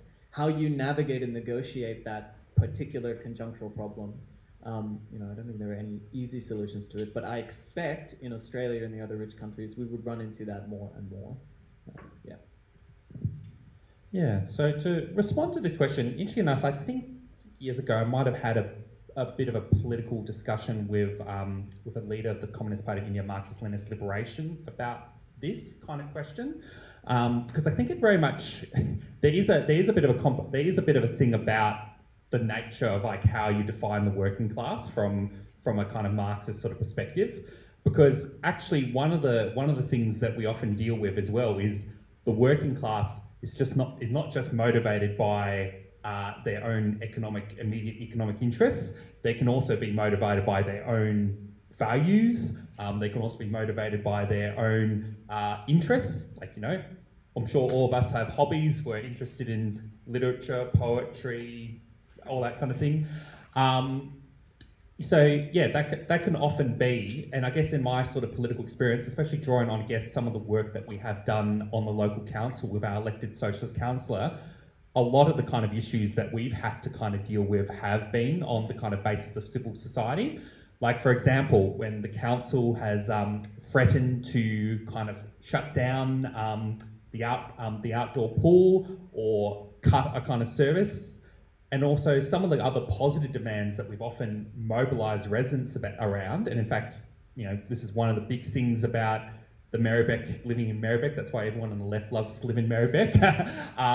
Is this whole idea of having kind of community spaces. So like, for example, one of the big campaigns that Sue has been kind of part of as a councillor was to fight for the establishment of the Merlinston Progress Hall in Coburg North, because basically it was to have a community kind of space where community groups can kind of gather, etc. Because often what you kind of find around with the nature of where civil society goes is like, in fact, I was just talking about this at Brenton before, like having access to just organise small little community kind of events, often trying to find a venue can be kind of very difficult, especially for kind of events. So yeah, I would think that those are some of the more concrete ways by which I think the left can engage with the question of civil society.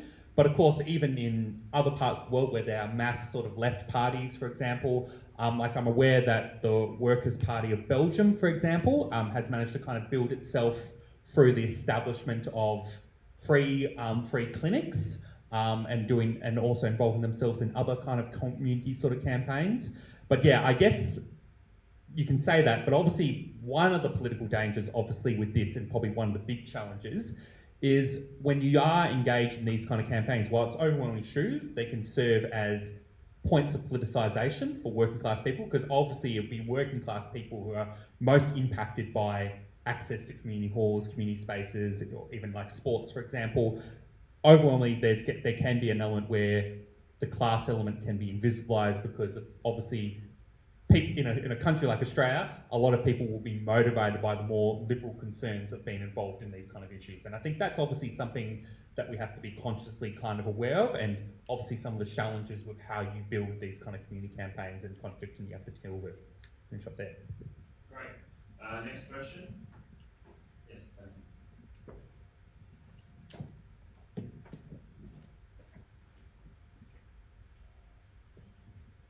So I have a question for Jacob. It was my first time in a Marxist event, so my question may be a little bit stupid, so don't No mind. such thing as a stupid question. Yeah. So,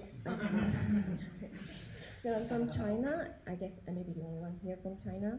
So I resonate very much with the concept of the deconstruction of organization and self-alliances that you mentioned. So my question is that in countries where Communist Party is still in power, like Vietnam and China, maybe you will argue that the Chinese Communist Party is not a Communist Party in a sincere sense. But my question is still that, so in countries where Communist Party is still in power, the deconstruction of organization and self-alliances is not any better, if not much worse than in Western society. And automation of society is very severe, like in China, as far as I'm aware of. And I don't think that is done through a capitalistic means of control. So what would you say is the difference between a capitalistic automation and deconstruction and the communist automation, if I may put it that way? All right. This is probably going to be a hard kind of question to kind of ask, because I guess I have a whole range of different views on China and Vietnam. I mean, I guess at the end of the day, I mean, I guess the kind of starting point for us, for me, is I guess in terms of comparing, like, say, China to the United States, I do think that there's a few things, like, ultimately, okay, my starting point is I do think that China is ultimately pursuing a capitalist project, but I also don't think it's the same kind of capitalist project of what has been kind of pursued in the West. Because I do think that, for starters, when it comes to one of the things I think that the Palestine kind of movement has kind of shown in the United States has been that while they will tout on how you have freedom, you know, you have the freedom to say what you want to say, whereas there's obviously less freedom of speech in terms of, like, say, a country like Vietnam or China. It's clear that they don't really care what you have to say anyway, and they'll just go along implementing whatever policy that they kind of got to implement.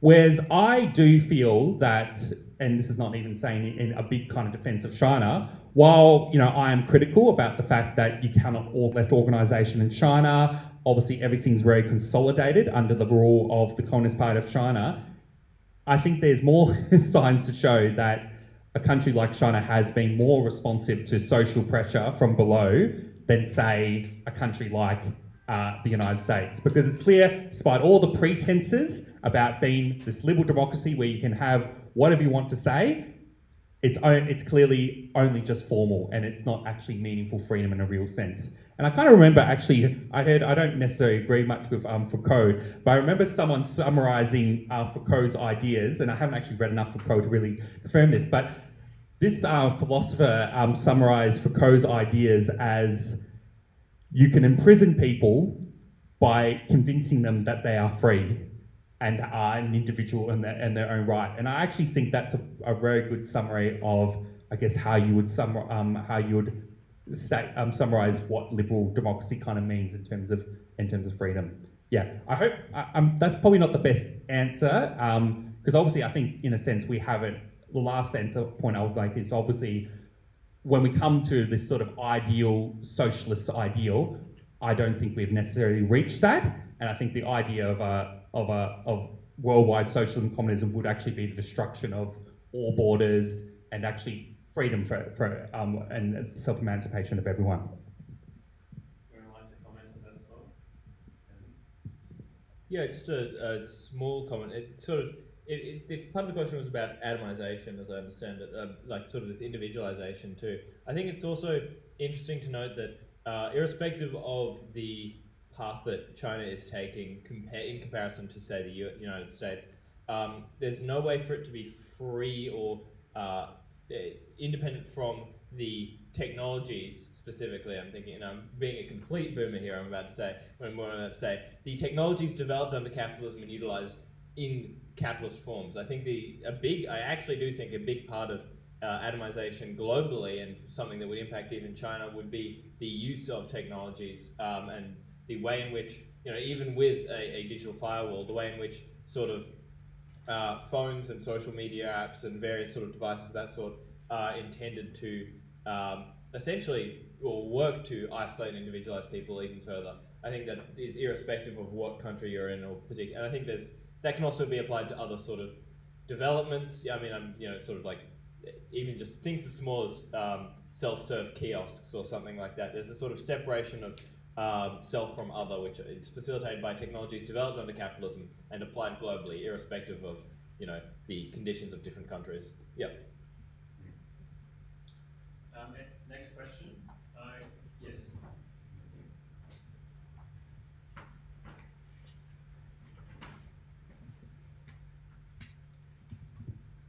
Yes, so I might need to apologize at the beginning for becoming kind of short-sighted, but I'm kind of feeling that it just appears very hard to persuade those working class to stand against the capitalists, especially in a Western country like Australia. And I think it's increasing when the working class is disappointed about someone like Biden or Albanese, they just simply turn to Trump or Peter Dutton, and they do not really understand the Marxist analysis and those kind of stuff. And I also think current left movements appears not very successful in trying to persuade others, and many of the campaigns just appears they suppose a working class should stand against the capitalists, but actually I think maybe we need to find a way to persuade them instead of just supposing them to be on the side and then try to motivate them. So basically I want to say if you guys have any good insights about how to persuade those common people, or it is just too hard for us to expect any real progress in Australia in our lifespan.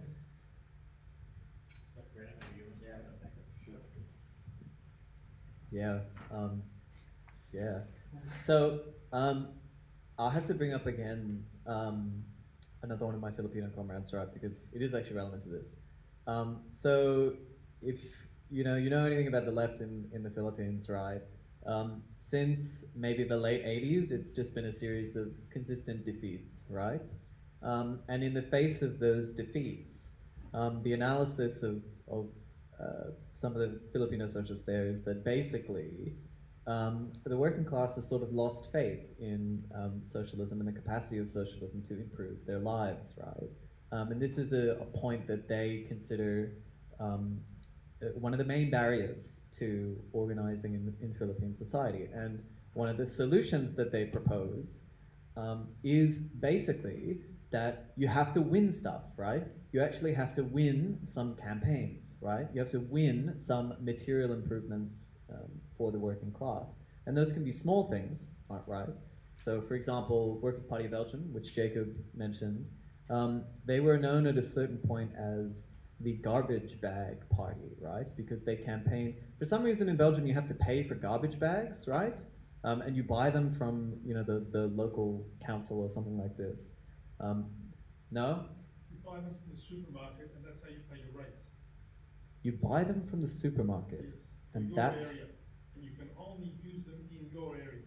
You buy them from the supermarket in your municipality. Okay. If you buy it from another municipality, and then you put it outside your place, they won't pick it up. All right, that's... Yep. That's how it works.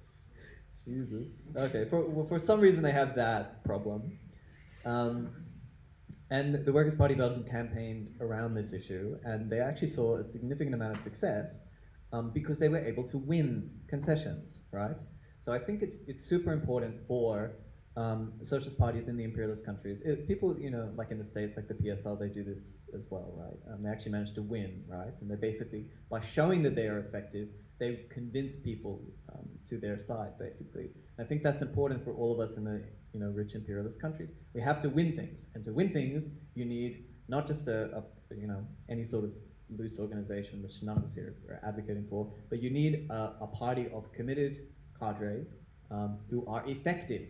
And without that, your capacity to persuade, to win a hearing among working people is severely diminished, in my view.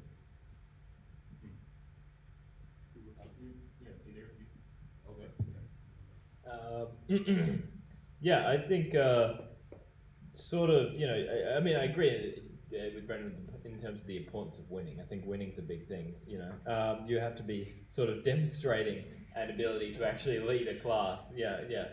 Fork found in the kitchen. But I think, at least in the Australian context, something that is perhaps even more substantial than the fact that we have lost basically everything consistently for 20 odd years straight and a bit more, quite a lot longer, is the fact that we haven't actually offered, the working class in Australia hasn't been offered a serious political alternative, a socialist alternative, just kidding, a actual communist project, a serious organisation, an alternative to capitalist ideologies, capitalist parties, in, say, 50 years. We have, a variety of sects, the RCO of which is one, by the way. We don't exclude ourselves from that category, but exclude ourselves. But there's been a fracturing and a constant splintering of how the actual communist left is organised. And I think to the average working person, that's embarrassing, quite frankly. I think the famous Monty Python skit summarizes this very well. The fact that you have a Judean People's Front and a People's Front of Judea makes both organisations far less serious in the eyes of the average person, and is a huge barrier to actually, recruiting more cadres, but two, actually winning the working class to communist ideas. I think that's the central problem of why we need a communist party. I think there's sort of, we absolutely do need to win stuff, but I think how we do that is through a communist party, in the form of a communist party. Even examples like the PSL are sort of constricted in some ways by their growth. They can win a lot, and that's good, that's for their growth, for their membership, but they're constricted ultimately, I think, by the same or similar sect formations, sort of theoretical unity that maintains their growth and their potential viable membership at a lower level. They're also restricted by the fact that there are dozens of other groups doing similar things to them. I think there's sort of, this constant reproduction of tasks and even of victories is actually damaging to a communist left and to a communist movement. Once we have a communist party, to quote Trump, we're going to win so much, you'll be sick of winning, quite frankly. All right, that's about it. Thank you.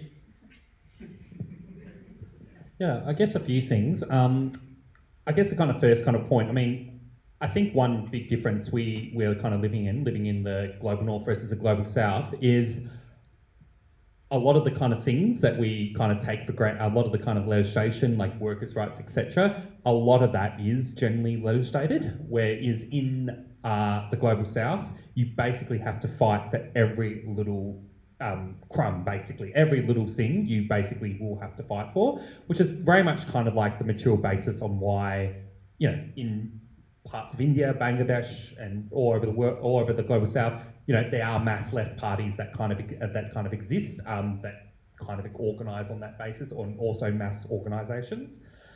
I won't kind of repeat the points around the need to kind of obviously win, because I think obviously that's very much the basis by which you win a hearing for socialist ideas, actually showing you can demonstrate leadership and winning concrete gains for working class people.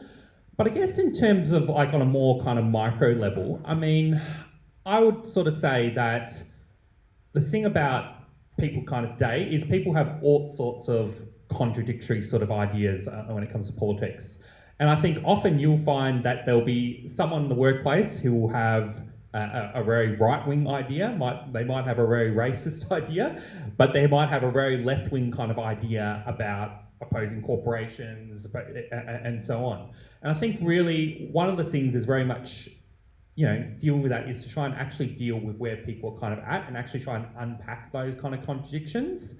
And also, I think also the other thing as well, when you are in a workplace, and even amongst your friends, being active in politics, does win you a certain level of authority. The fact that you can talk about politics, etc., you'll get known as the political person, and then as things actually do happen in the world, like I knew there's a group of people who were quite patronising to me when I first became a socialist, but as obviously the crisis of capitalism has gotten worse, a lot of them were saying, wow, yeah, you had a real point with a lot of your ideas, and one of them even said he voted number 2 for the Socialist Alliance. So, people can change, and I think, you just have to constantly kind of whittle away at all that. But yeah, I generally kind of agree with the kind of different points that were sort of made there before. Before we go to another question from the audience, I might take my moderator's privilege to ask a question. I was provoked by Brendan's statement that imperialism is capitalism, at least today. So I was wondering, and one of the questions we ask is, what is capitalism?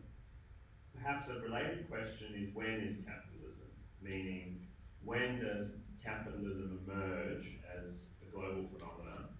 And when, if it does at some point, does capitalism become imperialism? Or when is there a change, and how does that manifest? So maybe to you, Brendan, how do you approach that? We have over an hour left, right? Yeah. Probably 40 minutes, not 35 minutes or so. Okay, so I'll take 34 and then. Yeah. So look, I think we're in this tricky situation on the left, right? Especially in the imperialist countries. We're constantly disagreeing about whether this or that country is imperialist or not. But we're not really talking about what imperialism is, what we even mean by the term imperialism. And I think, Red, we tried to be clear on this point as much as we can, right? And basically, in answer to your question, like, when is imperialism? Well, look, it depends on who you ask, right? And the people who are sort of influential on us have different answers, right? So, for example, you have the Leninist answer, and if you're a strict Leninist, you've got imperialism only from a very specific point in time, from, let's say, 1880 until, well, arguably today, depending on who you ask, right? If you talk about someone like Samir Amin, for example, the famous Egyptian Marxist economist and Communist Party member, he says that there are 3 phases of imperialism in the history of capitalism. The first phase, which began with the colonization of the Americas and involved basically the plunder of colonial loot from those countries. The second phase, which is the phase of the colonization of Asia and of Africa, which involved the subordination of labor, not so much resources as in the colonization of the Americas. And then whatever the hell the phase we're in now is, which involves the multinational companies in some aspect. And there's an open question for me about, well, what actually unites all of these phenomena under the category of imperialism? And I think that you can't give a definitive answer to that unless you sort out your conceptual issues. So I think, for us on the left, when we have this discussion, we just at least have to have a little bit of consciousness around these things. So that's my answer. Depends on who you ask. But What would you say then? what would I say personally? Well, Red Hat has no official position. I am persuaded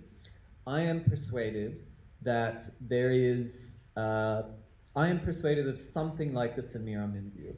I think that if you use the word imperialism in any sort of straightforward sense, it is difficult to look at the colonization of the Americas, look at the way that is compelled by the logic of capital accumulation in important ways, and not say that is imperialism. And of course, that has a whole host of issues, but that's my one-on-one answer. Okay, thanks. And before I go to Anthony that question, one of the reasons I would ask such a question is that one's definition of imperialism, in some sense, is lurking behind whatever someone thinks the political tasks of the present are. So this sort of seemingly theoretical question actually manifests in a political form. Anthony, what would you say? Oh boy. All right. I mean, I think Brendan gave a pretty solid answer. I'm less on a personal basis, again, the RCO doesn't have an official position on when imperialism started. But I'm less convinced perhaps by Samir Amin's sort of view purely because I understand the compulsion to unify phenomena of colonialism and imperialism under a single explanation for the extractive processes that took place. But I do think it can be valuable to analyse them separately. Wow, there's two revolutionary statements here. It can be useful to analyse them separately, and I'm not sure if sort of categorising them all as imperialism allows us to do so in the most effective way, basically. I think the most clear sort of, imperialism from the 20th century to the 21st, and its continued development and extension with the continued development of global capitalism and intertwined with that, of course. I think that's a sort of the general, very boring response that I'd give. I think there's a continuation of that imperialism in crucial ways, and there's a continuation, of course, for the need for proletarian internationalism because of processes of globalization and processes of imperialism. Yep. Yeah, I guess I'll talk just kind of drawing on, I guess, one of the interviews that we've done with one of the other national co-conveners, Sam Wainwright. I guess talking about more the kind of concrete kind of situation in terms of how we look at it kind of today. And within social science, there's actually probably a bit of a debate and just a lot of discussion about sort of imperialism. In fact, I probably have a bit of a ruthless sort of view that really holds to the kind of Lenin's sort of orthodoxy, and I really sort of I very much cringe whenever like someone says something like Chinese imperialism or Russian imperialism, and I'm not like, that's not like saying I have any, like I have like affinity with those states at all, but I just think that my view is very much, and I guess this would be a view that a lot of the Socialist Alliance leadership would have, is that we very much think that I think the world is still very much the product of US hegemony and US sort of dominance. The fact is the US has military bases all over the world. But of course, the contradiction that's obviously emerging is there is a certain sense of decline of US as a hegemonic power, but I don't think that means that China and Russia has caught up necessarily, but we are seeing more the kind of emergence of capitalist states that, on the kind of global south periphery that are starting to assert more kind of political independence within the process. Countries like India would be a very good example of that. Now, I don't think you can call India imperialist. Maybe some more liberal-minded people in Bangladesh might say that because of the dominant role that India plays within that. But I still think that, while it's inserting a certain level of independence, it still doesn't compete in any way with the United States. And I think the last point I kind of end on, I do think the question of technology is a very kind of important one, because the labour productivity of a country like the United States, a country like China has still, despite the fact that it has massive industrial growth, cannot compete it. The value, the US capitalist still gets more return on labour within the China than the other way around. And I think that's a very important thing to assert. Okay, any more questions from the audience? Yes, everyone over here.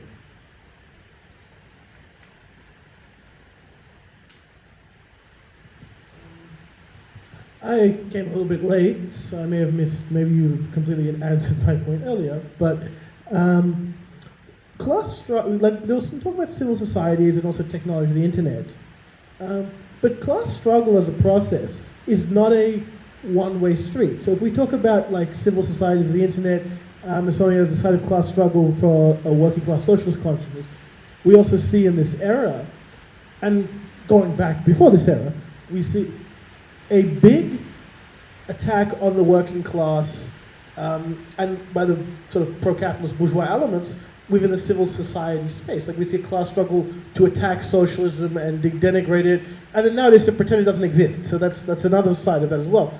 How would you or of your respective organizations, would we answer that? How would we, as socialists, answer the class struggle from above that we face, both as a working class and as socialists specifically?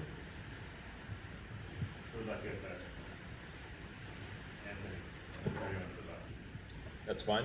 I think I did actually touch on this. I don't know if Commons agree, but in my closing remarks on sort of the one-sidedness of class struggle today and how it tends to be labour, both organised and disorganised, in the retreat, and capital sort of stripping back protections, guarantees, any sort of previously won aspects of the labour's power. I think the sort of, how communists respond to this, I think I'm going to give the exact same answer that I give to half the questions on any sort of panel. We respond with a communist party. We respond with a serious political organisation capable of bringing back and revitalising class struggle and militant class struggle. I think there's sort of, of course we can respond as individual communists and as socialists in different groups by engaging in union work, engaging in organising, engaging in both industrial and non-industrial class struggle. But on a more existential framework, it is intimately related. The returning class struggle as a two-sided matter of struggle is intimately related to the question of returning and reinvigorating a serious militant mass party that is capable of waging that struggle. I think that's sort of the form of class struggle that communists, one, should be striving for, and two, can actually help implement. Yeah, I think when it comes to digital spaces and sort of this war of information too, I think there's a lot that can be done. Again, you need sort of a mass alternative apparatus capable of distributing differing information, distributing different narratives, different ideology, and I think that's the sort of, the real key there is the existence of a communist party. Yeah, my answer is the same. So I think you need a party. You need a party for a few reasons. So Lenin sort of talked about this issue. What is the issue with you as a socialist going into a mass organization? Well, there's a few, right? The first issue is that you will get swallowed up by the concerns of the mass organization. So you will cease to bring a socialist perspective to the mass organization, which is what a civil society organization is in this example. And you will basically just become a helping hand for the aims and objectives of the civil society organization, which is dominated by capitalist ideology, right? So you need to come into the civil society organization with an understanding of your tasks as a socialist. And the second thing you need is the resources, the time, the labor, and the experience, right, to actually win leadership of that civil society organization. And from my perspective, you cannot do that if you do not have a party, if you do not have an organization backing you up. If you're just Joey Schmuck and you're trying to go into Get Up, right, and you're thinking to yourself, I'm going to turn me and my 12 other Get Up colleagues into socialist revolutionaries, it's not going to happen, right? You're not going to be able to combat, exactly as you say, the class struggle coming from above, right? Because the tendency in these, in these organizations is always toward the increasing dominance of capitalist ideology and not socialist ideology. So for that, you need a specific organization that has as its aim cultivating a socialist ideology in whatever space it goes into in an organized, systematic way. That's my perspective. So I guess I'll respond to this question by, thinking a bit about some of the different practices, because there is different sort of tactics on the left that have been sort of applied to this question. I definitely very much want to kind of echo agreement with the necessity of a socialist organisation, because very much one of the probably worst, sort of, not really the worst tendency, but one of the big tendencies on the far left right now is to kind of retreat into trade unionism or movementism or rank and fileism. Like, for example, there's a lot of people who are getting involved in, say, trade unions for Palestine, etc. They're very much, obviously it's a good goal to kind of build trade union consciousness around Palestine, etc. But of course they're organising themselves as kind of independents, not as kind of, well, they might identify as socialists, but there's an kind of importance to actually be part of a party that's actually having an organised intervention in the trade union movement. So I think that's one necessary thing. Now, the socialist movement has actually had, like in history, has obviously had very different strategies and tactics and big disagreements about how to engage with this. So the Trotskyist movement in the past once had a position where, okay, the best way to intervene in the trade unions is you don't get elected as delegates, because you would actually be legitimising the trade union sort of bureaucracy, when actually that's actually, I would argue that that position doesn't really hold up, because actually the best way to even reach out to workers is to actually get elected as delegates, because actually as a socialist you're more than likely get promoted as delegate, which very much raises then the importance of becoming socialist. And then there's also the other strain, which I'm a bit more sympathetic to, which I think is this sort of question of whether you should take up trade union leadership positions. Now, I would argue that, yeah, it is a very compromising role to be elected as a trade union leadership, but I do also think that there has to be a kind of balanced kind of approach. You have to have a balance between building kind of the rank and file, but also being prepared to kind of take up the leadership when it kind of calls for it. And I think Socialist Alliance, we've had through the Work Choices campaign, we played a big role in building, through having some influence over political influence over trade union officials who were, we actually did manage to push against the ACTU and actually push for a more mass campaign. But unfortunately, the kind of legacy of that is we very much weren't strong enough to really take it to kind of like the next step, which is very much, I think, the dilemma that every small socialist organisation face. But I would probably stand by the perspective it was the right thing to push that struggle as far as we could, even with the small forces. So, yeah. Okay, before we get to Henry, I'm just going to ask two questions that have come in on the online chat. This is related to something maybe Anthony said in the opening statements. How do the panelists conceive of the relationship between capitalism and the class struggle? And what is the nature of the contradiction between capital and labour? And also, why should we be against capitalism? Does anyone want to respond? Maybe Anthony, do you want to start with...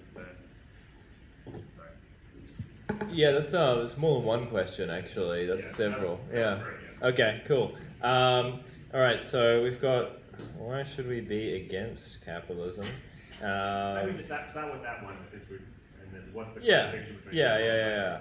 I'll start with that one. I mean, I think, as a Marxist, you should take a Marxist approach to opposition to capitalism. I think, first of all, we can define it as what a Marxist opposition to capitalism is not, in that it is not moralist, it is not utopian. We're not talking about opposing capitalism because of a vague sense of it being bad or unethical or unfair. We're talking about opposing capitalism precisely because of partly the general immiseration it produces, which, yes, I suppose you could call unfairness, but also because of the imminent contradictions that we'll go on to speak about shortly between forces in society that are posited by and cultivated by capitalism, and the fact that this system sort of provides the very opportunity for its own abolition. It contains within itself elements that allow for its abolition, and that in advancing the victory of the proletariat, the victory of this working class, this oppressed class, you're advancing essentially the end of classes. I mean, it's from a Marxist perspective, it is a movement of history. It's almost, I wouldn't say existential, but like the importance cannot really be overstated in that sense. It's like, if you're a communist and you understand class struggle as having existed throughout almost all of human history, really, then you understand that the resolution of the ending of this class struggle would be an immense both historical accomplishment and, as indicated by capitalism, a historical necessity, both because of the contradictions that capitalism poses between, let's say, well, for one, the two long-term ones, between capitalism and nature, the fact that it constantly and irrationally and unsustainably exploits a planet and brings human society out of alignment with that planet. And then for another, because capitalism is increasingly the way it socially reproduces itself for what is falling apart. I mean, the existence of the nuclear family, its deterioration, the attempted, the Trump administration, again, to bring it back to that, is sort of attempting to bring it back. There's a reactionary movement because of this. But the capitalism's ability to reproduce human civilization as such is itself failing, or at least coming under increasing pressure. And so I think, in addition to those, you have then the existential distinction between the interests of a working class and a capitalist class.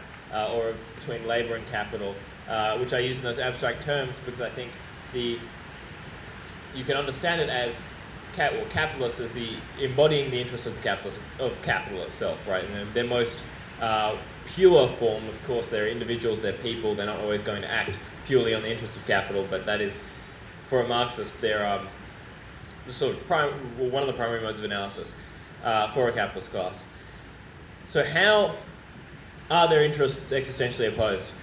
I think it's fairly straightforward in that the interests of the working class are, one, in the immediate term, to be exploited less, to earn more for their labour or their labour power in order to provide for themselves and their family and to live a better life. In the immediate term, the interest of the capitalist is directly opposed to that, in that it is to increase the exploitation of labour or the productivity of labour and thus facilitate greater profits and greater greater valorisation of capital. In the existential term, the interest of labour is for cooperation. I mean, labour is socialised, right? It has a tendency towards socialisation. Capitalism provides, in the way that workplaces are organised, for socialised labour. Labour wants to socialise. Labour is socialised, and labour has no interest in its continued exploitation. There is no benefit to organised labour or with the working class as labour in their exploitation, in the specific economic functions of capitalism. There is, however, of course, a benefit to capital, to this embodiment, to this abstracted thing for their continued exploitation. I mean, I think it's like this sort of, and out of that lack of a immediate interest or in an existential interest in the continuation of capitalism comes the imminent possibility of their interests in the abolition of capitalism, which are, of course, many, both for general social reasons described before, but also, again, for the general fact that capitalism exploits workers and thus, is responsible for both their existence and their status as workers, but also their place within society. All right, let's just keep going, Henry, and then we'll keep the question of why should we be against capitalism in the air as well. My question is regarding how to address the contemporary taboo on the term socialism in contemporary political discourse in Australia or globally, because no mainstream politician will even refer to the term or any kind of socialist project in of itself, or communism. Well, actually, maybe a number of party called socialists that align, so if you want to start checking. I mean, I guess to respond to that, I mean, I guess I don't really think it is actually as big of an issue, like as I think it is. Like, the reality is, the term socialism is a bit of a contested term. So, for example, if you're in Western Europe, you would associate socialism with social democracy, and you would associate socialism with in France with the Socialist Party, who implemented all the kind of neoliberal kind of economic kind of reforms. I just think that in the end, I mean, the kind of failures of I mean, these days, capitalism is a dirty word. Like, even amongst people who do not consider themselves socialists, like the term capitalism, because it's so highly associated with inequality, the reinforcement of all these kind of terrible things we see in the world, I actually think capitalism has a harder PR problem to fight with its name than necessarily socialism. And I just think that that left parties call themselves all sorts of things and stand for socialist politics. The Workers' Party of Belgium, Popular Front, the left. But I just think that it's really much the winning over of people to socialism is always going to be in the practice, not convincing someone that this word is of the necessary value of the word. I guess that's how I say it. Brendan, comment on those two questions? Yeah, these are not simple questions. Maybe I'll take the first one first. So there's sort of three terms which I think we need to think about. One is the mode of production. The second one is class. And the third one is class struggle. And I all of these are obviously operative in Marx himself and in the tradition of Marxism, which comes after him in various different ways. But I think that they're not always as simple as people take them to be.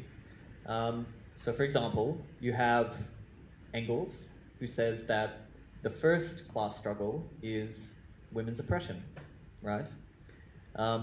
You have Marx talk pretty often in a way which makes it seem like national liberation or the struggle against slavery is a form of class struggle, right? You have people in the history of Marxism, like the Guinea-Bissau revolutionary Amilcar Cabral, who says that to analyze pre-colonial African society, you have to have a concept of the mode of production, but you have to get rid of the concept of classes, right? And he thinks that that is, to be an absolutely orthodox Marxist in his case. So I think that these are sort of unsettled questions. But I want to make one point, which is on the concept of class interest. And if we're going back to what is to be done a bit, Lenin makes a super duper important distinction in what is to be done concerning class interests. He says that it is not in your class interest as a worker to fight for better wages or to fight for better working conditions. Why? Because these concessions are just that, they're concessions.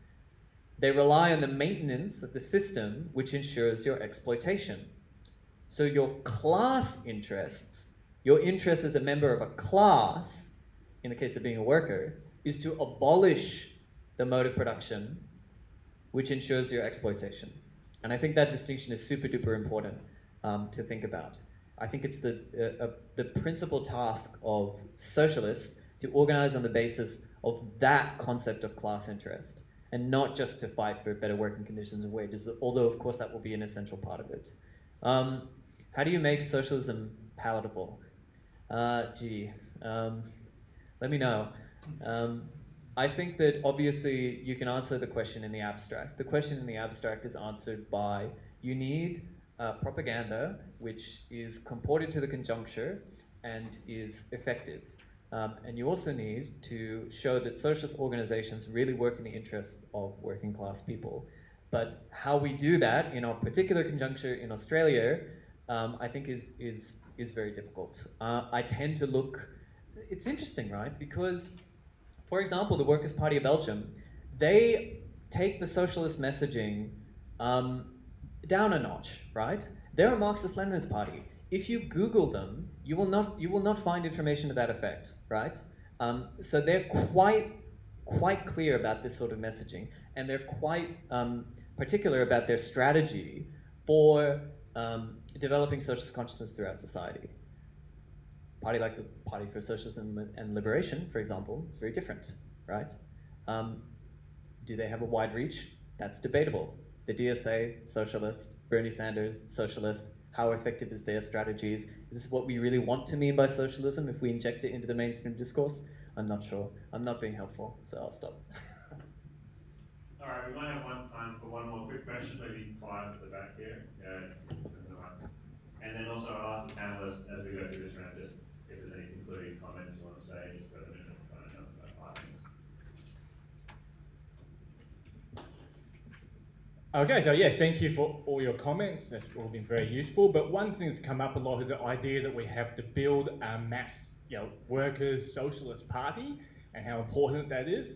One barrier I see in Australia is that we kind of already do have a party that at least claims to have some links to the working class, which is the Labor Party. They may not be Marxist as such, but they do have strong links to the union movement. If you try to do anything in the union movement, if you try to get a job in the ACTU and try to make your way up the ranks at some point, if you speak up against the Labor Party, you are going to get your head cut off. And they control the unions. They've been a massive force in smashing union militancy. In the 1980s, they actually called off strikes. They called off mass strikes. They basically had unions deregistered. They got the cops to raid union members' houses of radical union leaders, and this was all done by the blessing of a large number of the Australian working class because the Labor Party, for better or worse, does have a strong foot in the Australian working class. And at some point, if you're going to build a massive Marxist party, you're going to have to come up against the Labor Party at some point in time. How are we going to do that? Do you think that the Labor Party is a massive block towards developing a massive mass Marxist party? All right, I'll respond to that. I mean, there's a few things though. I mean, I think it's the big challenge that the socialist movement generally faces in Australia, I guess, the kind of role of the Labor Party. But of course, I do think that there's a few things to be kind of said about the Labor Party right now, and its kind of sellouts to kind of neoliberalism from the 1980s. I mean, these days, the Labor Party are very much kind of, in a sense, they're evolving into a party that's actually more akin to, like, even say the Democrats in the United States. Like, the idea that you would have, there's no such thing as a thriving Labor branch anymore. In fact, it's kind of sad, but the average Socialist Alliance branch meeting, you get like 18 to 20 people, is probably bigger than the average Labor Party branch meeting. Like, that's how bad things are. In fact, it didn't used to be that way. In fact, Labor branches, like in the old days when the DSP, Socialist Workers' Party, first merged, I mean, they used to have hundreds of people at the branch meetings, and of course there used to be a practice that some of us would go into the Labor Party, try to sell our newspaper, try to recruit people directly to our party. There's no point in doing that anymore. But I do think that the byproduct of this is a big problem in terms of building a mass socialist party, and that is the bureaucratisation of the trade union movement. These days, trade unions barely have anything resembling democracy. They essentially have a lot of trade unions have actually devolved into service organisations where you are essentially paying your dues for insurance. You basically have someone who will advocate for your rights, and you call them when there's an issue at work. But yeah, there's no workplace kind of structures in place. And I think, yeah, I mean, really, the solution really is, I mean, they are. Probably the best thing we can sort of hope for is that with radicalisation that people will start to push for better rank and file structures within unions, or even build separate structures. I mean, the classic example of Trade Unions of Palestine is like an example of a bit of a separate sort of activist structure that has some interface with the trade union movement. But yeah, there's no kind of easy kind of answer to this. But I do think that the main hope we do have is that the Labor Party is, in a sense, a party in decline in terms of its links to a working class base, and we just have to figure out strategically how we take advantage of that. Anthony, do you want to say things, or any closing comments you might have? Oh yeah, okay. Can I reply to the question? Oh yeah, yeah, cool. Yeah, I'll just reply to the question and close off. Yeah, I mean, I think the ALP is one of, if not the biggest roadblock to an independent working class power in this country. I think it's an immense roadblock. I mean, it has a strategic roadblock. It has been for years. It's a political one, particularly because of, as has been mentioned, or just almost primarily because of the stranglehold it has on the union movement, the control, the bureaucracy, and how intertwined that is with the party apparatus itself. You know, I'm young and spry, so I actually wouldn't know too much about the decline of the Labor Party, you know, DSP days, yeah, or the Labor Party branch meetings. But I think, irrespective of that fact, even if the Labor Party is a party in decline, you know, sometimes you just have to put down a sick animal. And when it comes to the Labor Party, I think that there has to be a concrete strategy for doing just that. And this is, you know, I've written an article on the Spartacists, who I think confuse the steps you need to take for something like this, and that their strategy is to enter and then to split the Labor Party now as they exist, as the Spartacist League exists with all of its maybe, how many members? 20, maybe? 30? I don't think that's doable, feasible, or possible, and I think even if you get a few recruits from it, you're never going to split the Labor Party through hammering at it through as a tiny group. I think first step is, again, Communist Party. Let's get that down. Let's, you know, figure that one out, and then you can posit a proper strategy for a proper approach to splitting and ending the Labor Party virtually. I think that involves itself, we're talking, you know, quite speculative here, but building cells within the Labour Party where you can. I know branches aren't as lively as they used to be or anywhere near it, but building comrades who are in the Labour Party and also in the Communist Party or Communist organisation or whatever, if you're talking a mass pre-party formation, whatever, and forcing. I actually don't think the other thing I think the Sparks get wrong is I don't think you should politically advocate for the split immediately. I think you should actually force the state loyalists, the bourgeois politicians within the Labour Party to kick your members out because they are scared of the competition from this other communist from this communist group, the competition that a communist organisation can wage. I think it's the same thing with the unions, right? You build up cells and unions, you build up cadres and unions, and although you certainly might not get, you'd hope not to get a split because you don't want necessarily to split the unions. If it happens, it should be on the basis of you being expelled. Essentially, you should force the state loyalist elements, these bureaucratic elements, to expel you, and with it, they will expel a significant portion of their working class, their rank and file base, who have been inculcated through your work in these areas, and whose sympathies lie primarily with the communist organisations like Communist Party. Yeah, I think the sort of hope for just radicalisation and then decline, it's probably the general trajectory, but if we're actually talking about concrete strategy, that's something I propose. Oh, and no closing remarks, I'm good. Yeah, I've said everything. It's all about the party. It's all about the Communist Party. Again and again and again, I'll keep talking about this, but yeah. Yeah, I like how we're concluding this panel by just shitting all over the Labour Party, which I think is extremely important tradition of Australian leftists. I agree with everything both my comrades said. Yeah, I think that with respect to what are we to do with the Labour Party, right? It is important for me to note that they are sort of on the way out naturally, right? I looked up the amount of members that the Labour Party has in Australia versus the UK Labour Party some time ago, right? And even compared to the UK Labour Party, the Australian Labour Party has, as people who are members, right? The people who would attend branch meetings in the way that Jacob pointed to, it's actually really quite minimal. I think that in terms of their,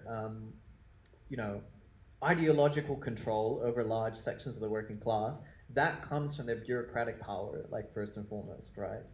And I think that the general line of march is sort of clear to us, which is, the classic, it sounds trite at this point, but, you build forms of independent working class power, right? And by doing that, you siphon what remains of, the Labour Party's already moribund sort of, corpse. That's not particularly helpful. I think it depends on where you are as well. So for example, if you're in Western Australia, I think the situation is completely different there, how you relate to the Labour Party. Maybe you can be even more strongly in opposition to it there because of the sort of, hegemony that they have. That's not super helpful, but I think all of these questions need to be sorted out in a way which, the Spartacists would reject, which is that you have to learn what the appropriate strategy is through practice and then reflection on the practice, right? Seems to me that the Spartacists have been hammering home the same line for quite a while. Yeah. In terms of concluding remarks, I think that it's good that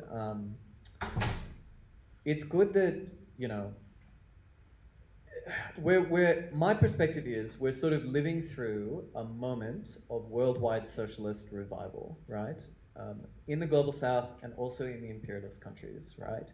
And I feel like we're at the beginning of that process. So the way I sort of periodize it is, collapse of the Soviet Union, you have about 20 years of political stagnation completely. The 2010s are marked by a period of resurgence of spontaneous actions. You have, the Arab Spring, you have movements in Brazil, for example, you have Occupy Wall Street, although that's kind of neither here nor there. But all of this stuff sort of starts to spring up, right? And the failures of these moments, sort of compel people to turn to a socialist solution, right? So for example, the beginning of my radicalization was Occupy Wall Street, right? When I saw the police for the first time in Fed Square running over protesters with their horses, right? that was the beginning, and the sort of failure of that movement compelled me to ask why, right? And I think that there's now a layer of people who are pushed in that direction. So I think that, you know, a panel where we can sort of exhibit what is basically left unity in a productive way is super useful, and I think we should all just be encouraged by that, is my feeling. Okay, did you want to say one closing remark, or? I guess I'll just make one closing remark. I mean, I actually kind of agree with what kind of Brendan said. I mean, I guess the kind of important thing is we can't lose hope, because I think one of the challenges of being part, I guess, of the far left is, you know, the kind of pessimism that comes through it. We're very much held back by the kind of dead weight of kind of history of like the good old days of what kind of things used to be. But I actually think that there is a lot of hope for the kind of revival of a kind of organised kind of far left that we kind of need. And I think the reality is there's, you know, more and more people are, you know, they're convinced of a certain anti kind of capitalist kind of mentality. The kind of next step really is the kind of need to kind of convince people to be part of a kind of part of a political organisation and to be active concretely in everyday politics. And I think I'm always sort of inspired. I guess one thing that always sort of motivates me is there's this conversation in this Eric Rohmer film, My Dinner with Andres. And anyway, Eric Rohmer was actually quite a right-wing filmmaker, but there's this conversation he has between a Marxist, and basically the Marxist basically says, you know, I'm motivated, if anyone's sort of familiar with Pascal's wager about belief in God, etc., he motivates his belief on a wager that, well, men can make history, we can make history, and I'm always going to be motivated by the idea that we can actually change history. And so I think that's very much what gives me inspiration, that there's an idea that we can be the changers of history and we can change the course of things. Okay, on that, let's thank the panelists and the president.